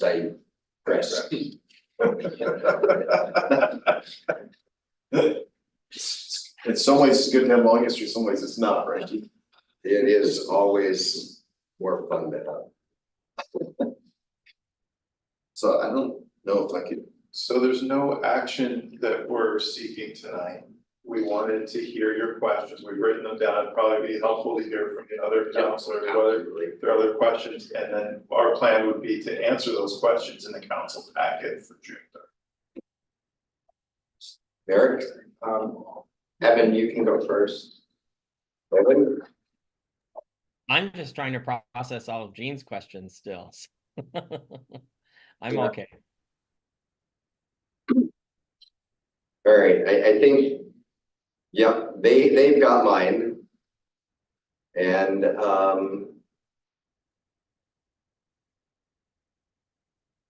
those are the technical, actually, if you two are set, could you talk and will you build in the work that you'll be, I hope, proposing to do for traffic mitigation in the King Street neighborhood? We talked about that before, and that would be, I think, very important to have this. Itemize the design elements that are included in the project that are meant to address traffic safety. Yes, and I think that there were some additional ones that you were talking about. yeah, there was, once the Parkway is fully complete, the whole transload of the rail yard, we would propose to do traffic calming likely on Maple Street. Yeah. Keep that commercial traffic off that segment that's between Battery and Pine, and have them make use of Battery, Main, and back further south. Or in the case if we have MRP, that'd be a quick direct transload from that facility and get onto the Parkway itself. Yeah, if you could detail that work and its sequencing too, so it's not just out there as a as sort of a, oh, we're gonna do this. It's like when it comes. You already have traffic coming on King Street. Well, is to be done once the Parkway is complete. so we can talk about that. That would be very good, and, King Street Center has expressed some desire for some street reconfiguration to better manage traffic within that segment as well, because they have drop off. yeah, They have, I think that part of the problem is that they have a high demand at peak. And there's not enough space on that street segment for them to drop kids off. That's so you got parking, they're making use of parking on both sides of the street. They're gonna peak drop off. and people are walking across with little babies, and that's not good for It's a challenge. babies. It's a bit of a challenge. Yeah, so if you can, in fact, if you can plug that in and how you are gonna be addressing that. That is critically important, that we help our babies cross the street safely. I guess I have similar questions to Councilor Bergman. I've always kind of had questions about this project, about it sort of having to end at Lakeside Ave. Am I wrong in that it ends at Lakeside Ave? The project itself continues up to Main Street on the existing public rights of way, and so. But via Pine Street? So yes, the Yes. improvements to Lakeside and Pine Street have included bump outs, raised intersections. Other treatments to slow and modulate traffic. And so I guess then my question is, how does this help the King Maple area? You say this, what are you referring to? Meaning, What I think- does it alleviate traffic there at all? So I think our discussion has been centered around is what was anticipated as part of the Parkway. What people will see, is it less or more? I think that was Gene's concern is it this gonna be compounding what he believes is Parkway's already introducing volumes of traffic and this development's gonna provide more. And the answer is, we believe it's going to, the Parkway's estimates are conservative, high, and as a result, will be less than what we originally anticipated and permitted for the project. But to be explicit to Evan's question, the answer is that this project will likely bring additional traffic into the King and Maple neighborhood, but not to the level projected. Which is why we're doing a number of mitigation efforts included in the project, some mitigation efforts outside of the project, and advancing other projects like the Rail Yard Enterprise project. Yes. Sorry to cut you off. You pretty much said what I was gonna say, but Norm stated in the beginning is that what the project looks like right now is that at the end of the build out of the Champlain Parkway project, there would be approximate 9% increase in traffic volumes in the King and Maple neighborhood. That was the starting point of Gene's discussion about any increase in traffic is not preferable, and he wants to get an evaluation of how the development was going to play into that increase. Was it gonna make it even higher? What we've kind of gone through in this exercise was showing that we are not seeing those estimated volumes right now, and that the development we do not anticipate would exceed or increase that volume of traffic. What we were talking about also, and Gene was just mentioning, is that the improvements in the King and Maple neighborhood as part of the Champlain Parkway project are already gonna take a four-way stop situation that is unideal with the amount of traffic it's currently seeing, and is gonna be an improvement that is provided based on the Champlain Parkway project. As well as potentially others that we are discussing in that neighborhood to further improve the traffic situation that is currently one that is, of people's concerns. So the project itself is not based on the King and Maple neighborhood, it's based on a larger corridor and larger south end. But it does have impacts to multiple neighborhoods, and King and Maple being one of them. Yeah, okay, and that's helpful. I still definitely would share Councilor Bergman's any concerns that he would have about King Maple. I likely would share with him. And I have the Champlain Parkway project website pulled up too, just so that I'm following along. But I guess, and this is me catching up as a new counselor who's only been in this position for 7 weeks. So thank you for any grace you show me. But I thought there was a plan when you said the Rail Yard Enterprise project to, and I must have misunderstood, that Battery Street would connect to Pine Street over time. No, that is correct. That is a separate project, the Ray Liotta Enterprise project that we were talking about. That is the one in which Gene was saying if he had the ability to, sorry, Councilor Bergman. No, you can call me Gene, I said Councilor Bergman.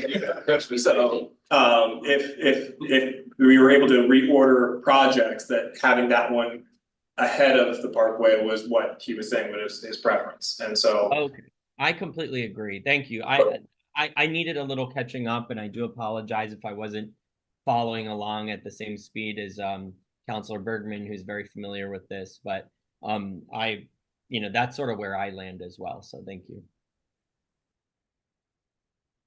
So we're between a rock and a hard place, Evan, but we're working to chip away the rock a little bit. Soften the hard place. Okay, any other presentation? No, I see none. I guess, going back to the Southland Innovation District, how do the timelines of that construction, this construction line up? Yeah, in talking to Ride Your Bike, if you can go back a couple slides, Norm, to the dates that listed here. That Ride Your Bike would like to start advancing phase 1 in the next couple of years. So they would like to see a planned unit development, a PUD application later this year. But advance phase 1 for occupancy for planning purposes sometime in 2028. So is that gonna be a significantly ahead of the completion, of the Parkway? It would be Post. Assuming that the Parkway gets its final phase of construction constructed, it'd be post Parkway maintenance. That's what it is. Yeah. All right, thank you. Okay, any other questions from councilors? And everybody will have have the ability to talk on the 3rd. Okay. Yeah. Okay, well, thank you. I believe that you made it within the 40 minutes that was allocated, that I understood there was allocated. And given that you're about to turn to another topic, I just want to take the time to thank Norm for his service, remind folks to come to the party tomorrow night, and this is his last TOOC meeting, so very much appreciate all the work on this. Yeah. Congratulations. Roast him tomorrow. Be honest. Oh, of course, you can take course, you can take it. I heard it all. Yours. A kid when you're high. Yeah. Well, you won't be there with everybody. So I can't tell my engineer at the guillotine at the French Revolution joke. I would, it's a good joke, but you'll get it. You'll have to. I'll roast you with it another time. You're not gonna send it to me via text? No, it's a good joke. It's on engineers, but it's it would be, yeah, no. Nice. Okay, Gene, thank you for I that. love you, Normie. Okay, we're gonna move to solar. Acting chair, while they're good, I do have to run through the opening remarks. There's a GMT update in your document, it's in the agenda. We'll focus on GMT next month. Okay, so the update on GMT is the written, is written. It's the PowerPoint. Yes, Yeah. right. So basic stories, things are not good, and we're gonna have to likely cut service, and want to have a conversation with you next month about that in a more full environment. We should absolutely have Even with the fares going back. Oh, okay. Yes. Yeah, oh, yeah. Read that. I've read it. Yeah. A couple of times, so. Yeah. It's another pretty, we are gonna be doing. We're talking grants for. Send you the presentation around there or no? It would be better if you want to. Item in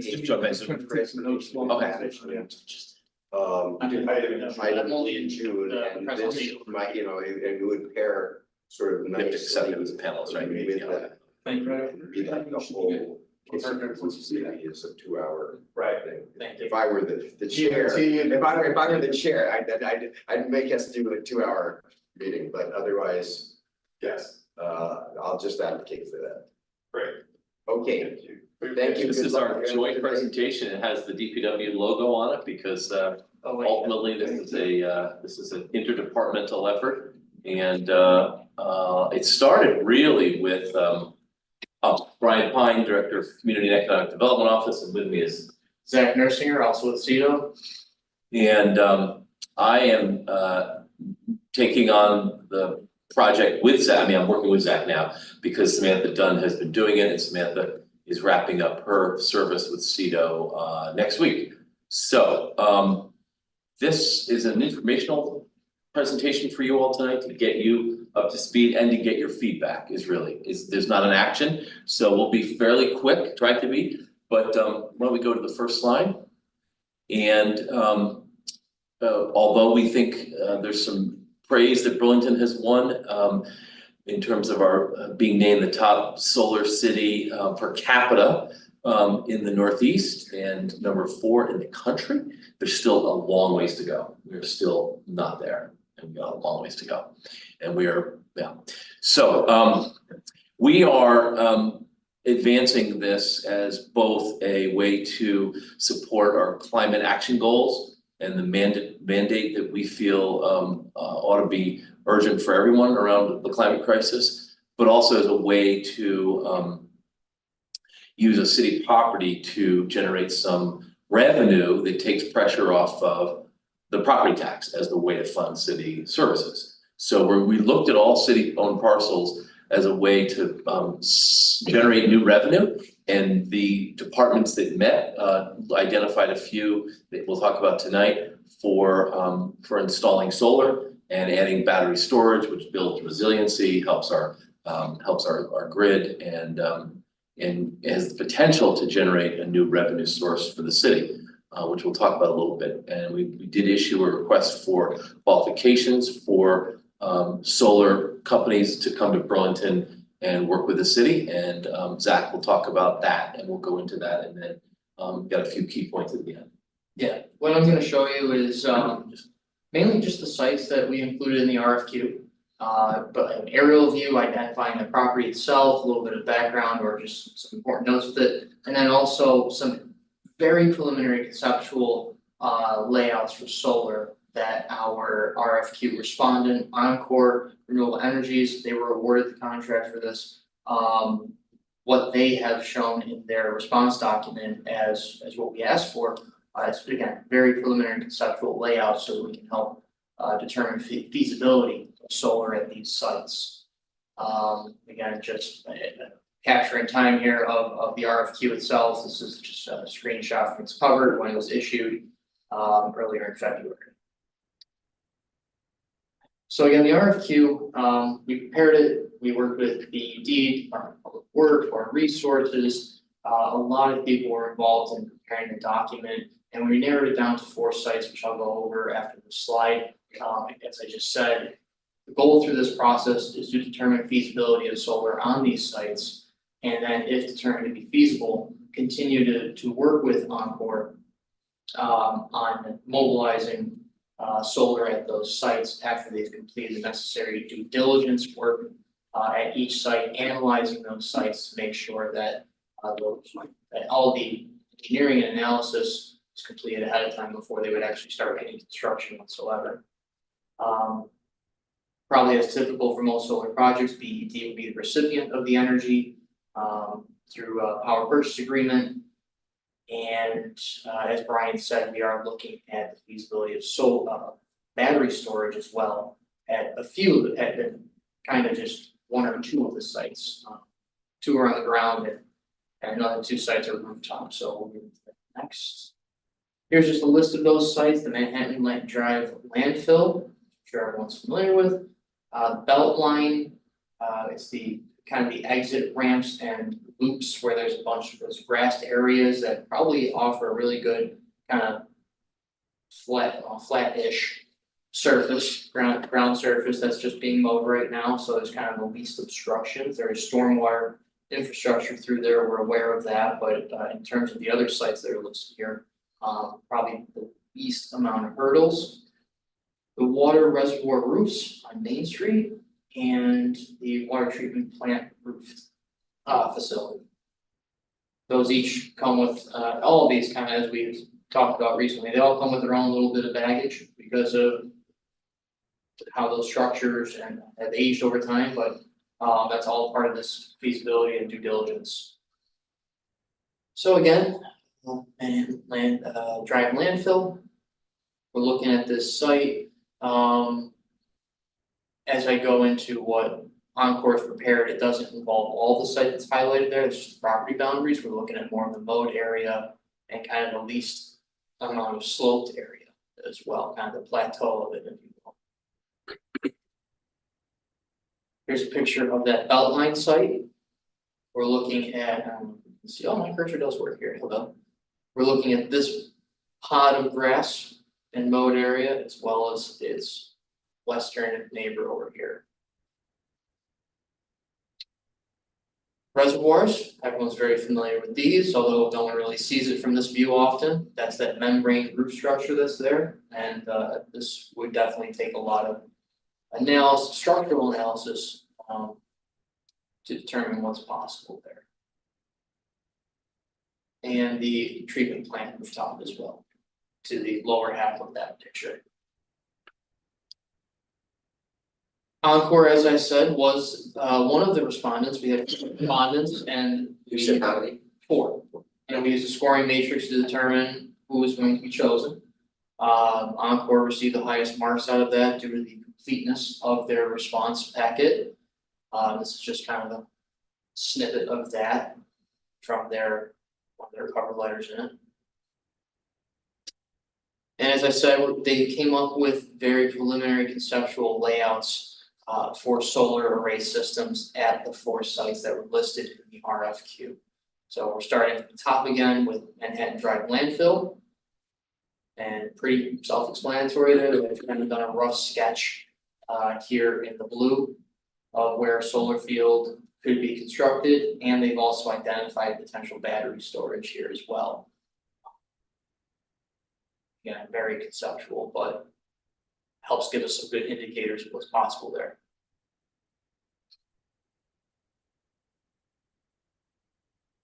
Okay, yeah, looking at the Beltline, the loop area, the grassed areas, again, they've done these layouts here.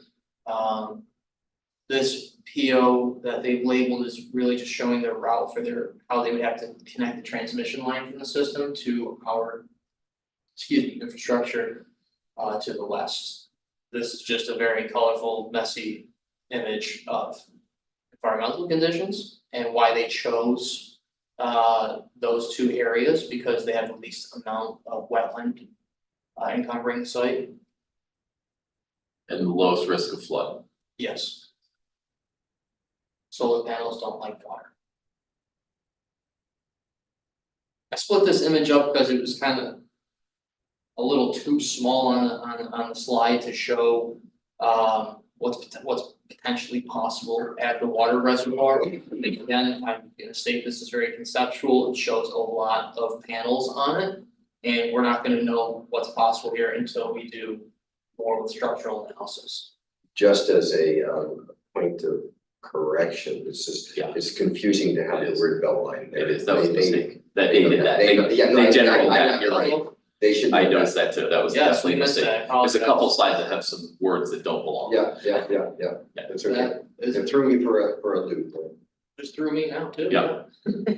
Yeah. Apologies for that. No, it was, you didn't do it, they did. Yeah, well, I took the screenshot, so a little bit on me, I'll take it. So yeah, this is again, water reservoirs, but not the Beltline. And last site, water treatment. This actually, we had a previous solar study for this, buried in many years ago of records, but Encore still came up with their conceptual plan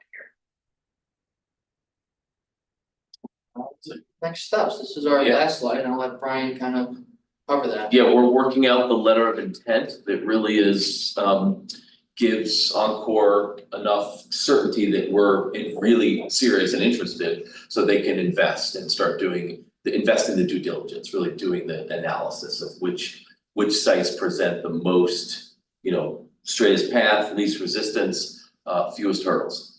So they're going to look at each site and do pretty detailed analysis and present that, once they've completed it. We would come to, you all, to the council and ask for, approval to engage in a document that is like a pre-development type agreement. It gives them some form of site control because they really don't want to put a lot of time and investment if they don't feel a level of confidence. And although there is trust, I think, we know these folks, they're local, they would like to have that once they get through due diligence period. And site control also helps them with funding that they'd be going out for too, even though it's not quite yet the next item on the list, but it is just one step in the road. So at the end, what we would be needing to come back for as well is a ground lease, basically they'd be leasing, or in the case of a roof, they'd be leasing essentially our rooftop, if you will. And there'd be a power purchase agreement that really deals more with BED and the grid and how they relate to that piece. And then the lease side is really, we're providing you real estate and we're gonna get something in exchange for that as a city. So that's it. All right, so I enjoyed reading their document.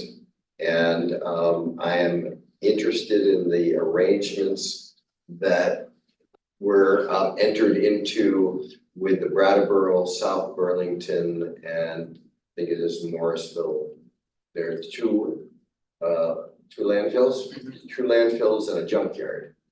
That seemed to me, I'm glad that seemed to be responsive to the like situations, because I'm interested in, the ownership of the facilities and its relationship to the power customers. When I've talked to people, and I should let you guys know that I have knocked every door on Manhattan Drive and specifically asked them what they thought about a solar array on that. And with the exception of one guy who says he owns the land down in the Interville. The DeMag? It probably is a DeMag relative. He's really hostile. He was like really itching for us to go forward so he could like jam us up. But which is okay. It was great. I know the house. Yeah. A good public engagement there, well done. So yeah, I mean, I've been pushing this for like years. So. We're glad we have something that, could Yes, meet that reality. I'm very happy that this is the case. And so now the details about that, I've talked to people in the LaBounty Street neighborhood about community solar, because that's out there in the world. Whether it fits here or not is another thing. So the ownership of it and the monies that we're making, the alternative revenue sources, all of that, I personally would like it laid out so that we're looking at options that we can make our best guess will be the best for the public, would be for ratepayers and for taxpayers, and the extent to which that includes renters as well. So. Yeah, great. Well, we will be working closely with Encore to make sure they've laid out, all the different menu of options, if you will. So, yeah, so those details are alluded to in their response, but they are not. And that's understandable. Yeah, no, I'm not criticizing. Yeah, as an RFQ, it's even like a Yeah. response than an RFP, knowing that there's a lot of back end due Yeah. diligence work that's required before we can start having those conversations. Absolutely. Like at the reservoir, they're gonna be looking at what's the lifespan of that roof? If we replace it, how many years we can get? What's the lifespan of our solar panels, all of that. So, yeah. Yes. So, Merrick or Evan, do you have questions? I see none here. Evan? Right there. He's still there. He's totally still there. I am, but I've got lots of tabs, so I'm always trying to. That's okay, I'm just trying to keep my quorum. Any questions? No, sir. Okay, So, Great. No action being requested, this is. That's great. Brian said, a real introductory update as to where we are with this so far. I have been pushing for this. I am a real pain in the neck on this, so I'm very happy to be getting this and would offer my assistance in any way possible, particularly with neighborhood engagement, as well as the big picture that we have here. Certainly. That's great. There'll be a permit process we'll have to go through, so we may need some neighborhood supporters or champions to come out there and not oppose it. True. The way we frame this in terms of climate and as it relates to building a capacity to move away from things like biomass is very important. So, I think that, and is there any indication of how many megawatts? If you were to put them all together, what that might? I don't have a total, but use the landfill as an example where there's like, and that being the largest site. There's potential for 2 kilowatt. Kilowatt. No, Megawatt. sorry. Thank you. 2 megawatts. 2 megawatts. Units Yes, that, under- which would make. I didn't convert that for the American system. That's okay. Yes, megawatt, I apologize. Okay, yeah. Kilowatt would be. Yeah, exactly. And the clover leaf, or whatever you call it out of the belt line is something like half of that. Yeah. It's about half the size. And again, that's, I think when you look at the larger systems, that's where we can also potentially support solar, battery storage too better. Yeah. Out there, So, yeah. Smaller sites. Land based is better for Yeah. storage rather than rooftop. Yeah, and has there been any looking at the wastewater treatment plants? We didn't Is there- include that as an identified site, and I don't know why. I don't know why we didn't include that. Okay, The roof materials or slope of roof or something, maybe orientation, I don't know. I think that the main plant is pretty much out there and not all that big. And It's not a obviously- huge amount of, yes. We're talking about the one for the. It's right, it's closer to here, it's over there. Yeah, okay, that one, Yeah. yeah, I don't know why. Down Main, The southern end of the waterfront, basically. yeah, I mean, Okay. it's got pulled Yeah. up. Yep, it does. I don't know the answer to that. Yeah. These are the 4 I was told to put in the RFQ. Okay, there, fair enough. We worked hard with DPW and water Yeah. resources to make sure we're picking the right sites. I think when you look at something like that, now that you say that, and based on the conversations we've had so far. When you look at a facility like treatment plant itself there. There's so much regular maintenance that goes on there and access you need to all its infrastructure and buildings. Perhaps adding solar to that would add kind of a big hurdle, or, that would be, it would almost be, in the way of everything that's going on. I don't know if you wanna have kind of like, for lack of a better word, the risk of solar on that, Sure. given all the functions it has there. Yeah. Cause access to stuff like that for staff and everyone's there, I don't know if dancing around solar would be the ideal situation. Yeah, I think maybe the administrative building, particularly on there, is Is really not, on the Yes. wastewater would probably not have those issues, but it's. Oh, yeah. Yeah. But it's a real consideration. Yeah. Let me ask This one, like even here. Yeah. And let me just ask, and this is for something outside of this, but the concept of thermal energy networks is now getting some traction in the state. It's got traction elsewhere. After yesterday, I'm sure it does. Okay.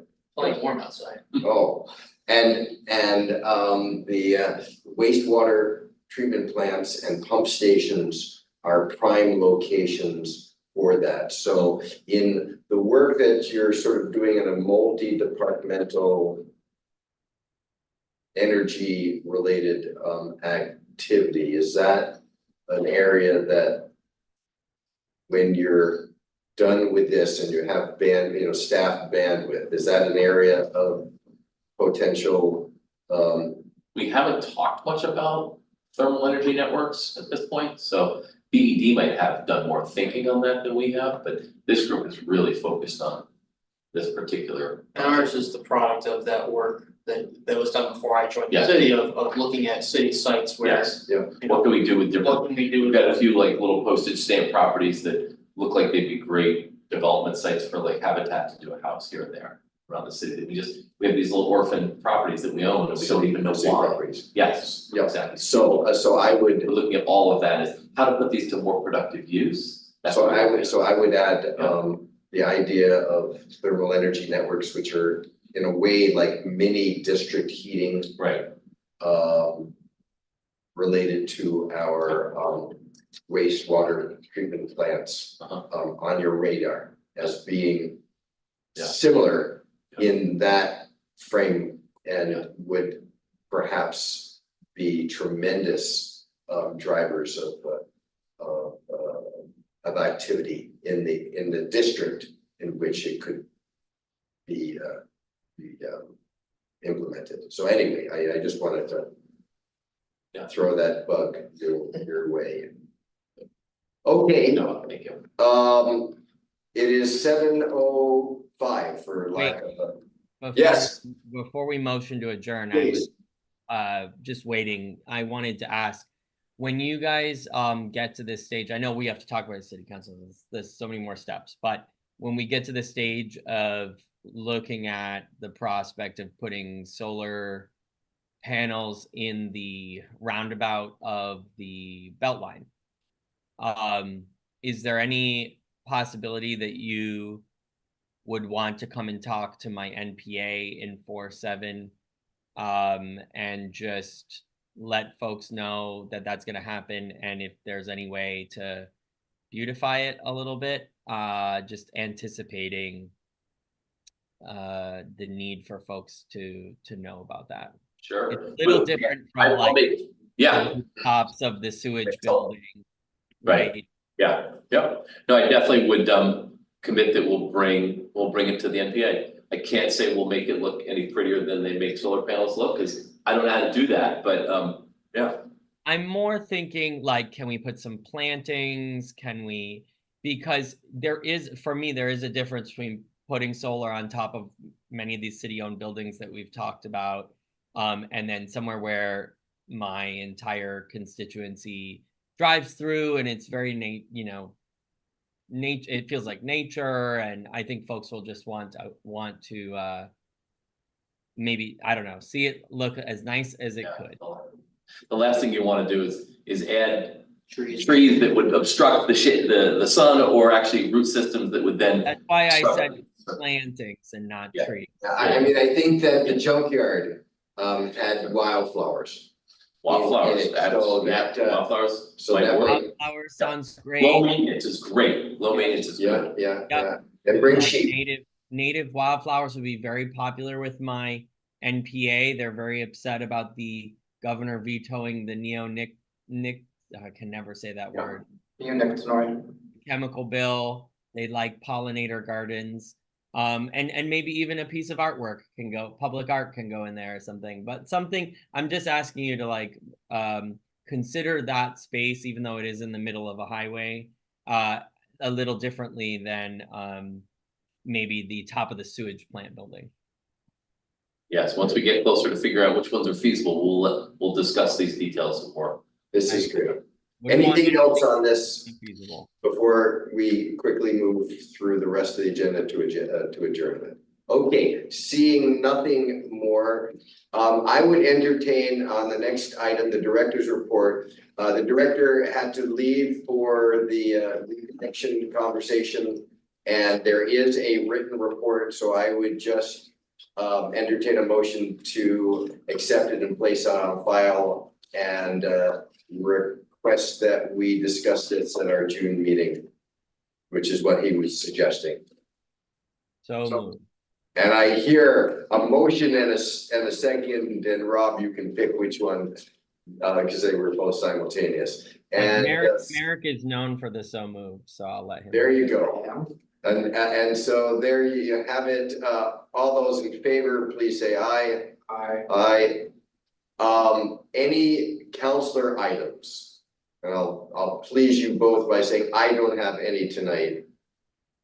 No, but while we're on the, go ahead. Oh, so if folks don't know, at the last city council meeting, we passed the resolution,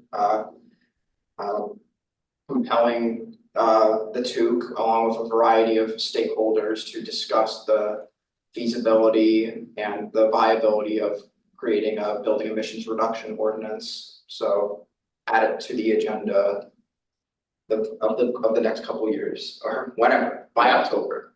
I'm excited. I'm very excited to work on this with you guys. I'm excited. I'm not sure I'd use the word compelled to, but certainly I am excited to work on it with you both.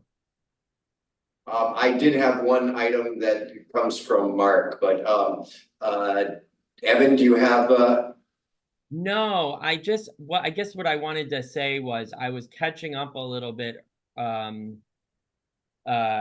Gene, in that conversation around the difference between the rail yard enterprise project and the Champlain Parkway. I often think of them as one holistic thing, and I realize they are not. And so I don't know if I'm misunderstanding, but I really do share what I think are also your concerns about the increase of traffic, any increase in traffic, even temporarily in that neighborhood, is a problem. So, Yep. You said we're between a rock and a hard place. And so I wondered, while we're here, what's possible? I don't know.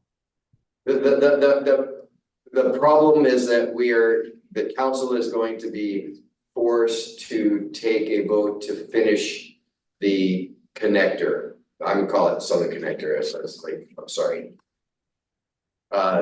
The Parkway, it's not even a parkway, it's a frickin' revamped Pine Street. It's a highway ring. It's I don't know what the hell it is.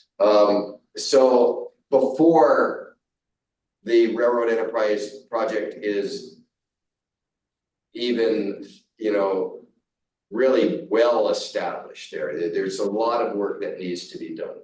So it's really a choice that people have to make in terms of whether they will support that or not. And there are very negative consequences that I have publicly said that I just can't support doing that without the railroad enterprise project to siphon off the traffic.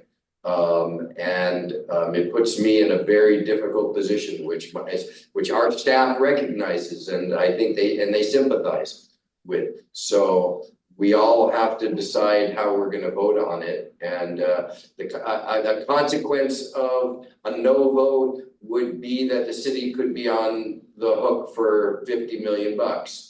And I have said publicly that doesn't matter to me.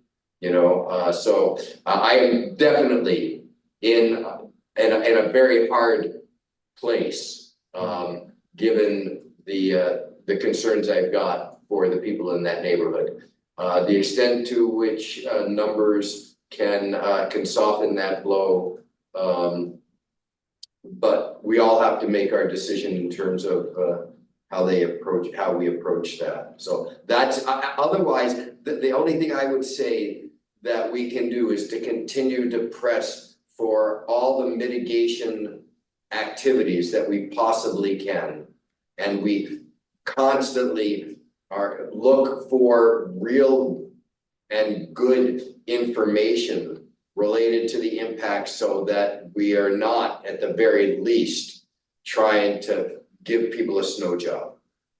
Can I ask if you know the answer? I probably should have thought to ask this when Chapin and others were there, so maybe I have to hold my question, but do you know when the projected impacts, which looked like 2028, are supposed to start versus when the enterprise project is supposed to start building the connector? What is that gap? So, and maybe Robert knows when the connector will actually be opened, so that and ultimately what this is about, since it's partially open right now, Vine Street is open, but this will allow people to go from 189 and come all the way around, and it will also cut off Pine Street at the end. So those are two really big jams that are gonna happen. So Rob, do you know exactly? You know, what I'd like to do is to get you an updated Gantt chart, which is our schedule of how all these projects phase together, because that'll have the most up-to-date information. I think phase 2 of the Parkway, which was what was partially discussed today, would presumably open around 2027 or 2028. And then the rail yard Parkway is being advanced, and I don't have a firm grasp on when we would be able to enter construction based on the current timeline. So what I'd like to do is get the current Gantt chart that we keep internally, that we periodically share with councilors anyway, circulate that to the two, if that's friendly, and then maybe that will allow you to ask questions offline and or at the next meeting. I think that would be good because, you know, if we're talking about like a year of needing to do mitigation efforts and support King Maple in extraordinary ways, that's more palatable to me. But if we're talking about half a decade of people living there suffering with increased traffic and pollution, that's harder for me to sit with. So yeah, I think it's also fair to recognize the concerns that we had that don't even have to do with the rail yard enterprise, just because not all traffic is going around downtown from the south end. A lot of it is going into downtown. Yeah. So those traffic mitigation efforts are gonna have to be continuous, depending on how much, depending on the data, once this is completed. no, but it will siphon people off. I mean, to the waterfront, you know, to the new North End. It will, like the rail yard enterprise project will be critical in reducing traffic around Maple King. Yeah. Yes. This is up. I just really appreciated that. And I have things to think about. So thank you. And I will want that Gantt chart. Absolutely. Thank you. Yeah, I don't think it's, I just skimming the website, and I don't think it's totally apparent as to where it is that unifies all of the South End projects. I know we've seen that before. Absolutely. If I might, I can share that with you probably tonight, and I'll ask our team to make sure it's the most recent update. I realized we did just circulate to the Champlain Parkway list this exact Gantt chart current as of a few weeks ago. So I may have misspoke on my dates, but I'm going to get you this so you guys have what we've been able to communicate clearly in writing. Okay, that's perfect. Yeah. Let me just say that Mark made a request of us to have a special meeting to review ordinance changes to the taxi operation at the airport. And he sent along their draft ordinances, and for us to have a special meeting before he leaves on the 13th of June. And this would also go to the airport commission and go after the TUC meeting, and then would go to the full council. So when I looked at my schedule, yeah, we have a meeting on a council meeting on the 10th. I have a conflict on the 11th and 12th, but the 11th I can eliminate. I can just not go. I can go to this. There's a higher priority. So my suggestion, if you can do that, is to meet on June 11th at 5 or 5:30, whatever will work for other people's work schedules. So Evan, if 5:30 is something that would be okay, or 6 o'clock even. No, 5:30's 5 is just really hard. It makes me really rush. So we shouldn't do that. Yeah, so 5:30 would be great. Okay. Can you meet on the 11th? And Mark says it should be 30 or 40 minutes. I always think things take always more time than we think. But yeah, no, that's fine. 5:30, I'll hold an hour, 5:30 to 6:30. okay, so 5:30 on June 11th. Merrick, is that something that you can do? Yeah. Okay. Just a point of information that we do not have this room available that day. Okay. I'm certainly happy to find a secondary I location. think it was we could do virtual only. We can, yeah, I think we can do virtual, but what my request will be, Rob, is for you to then work with Mark on those details. Doesn't matter to me. I will put it in my book here, my little electronic pad that I need to burn things to power. And that's perfect. 5:30 it is. And okay. So we have set that as an action on, I think there's a unanimous consent on that here. And unless anybody has anything else, I will adjourn the meeting at 7, we'll say 7:20 because I like round numbers. Do you wanna schedule the next two meeting? I think the next two meeting After was, this session? It's on the agenda for the 25th. Mark is going to do that. Have we not had the regular two meeting is the 4th Tuesday Right. of the month? I think the time just might be up in the air in terms of schedules amongst all. I can work with Mark. Yes, I'm gonna. I think that's what, I mean, we said that the regular meeting is that at like 5 or 5:30, right? So we'll do that. Okay. So you're all set with that piece? Yep. Unless somebody else has anything additional, I will adjourn this meeting at 7:20 on the other side. 7:21 now. Yeah, I know, but it was 7:19 when I tried the last time, so we're gonna split the All difference. right. Thank you. Okay, well, I hope your back feels better, Evan, Thank you. and I've already sat in those chairs in that room once today. That yeah, I was- saw you, you looked miserable. Yeah. Um, Recording stopped.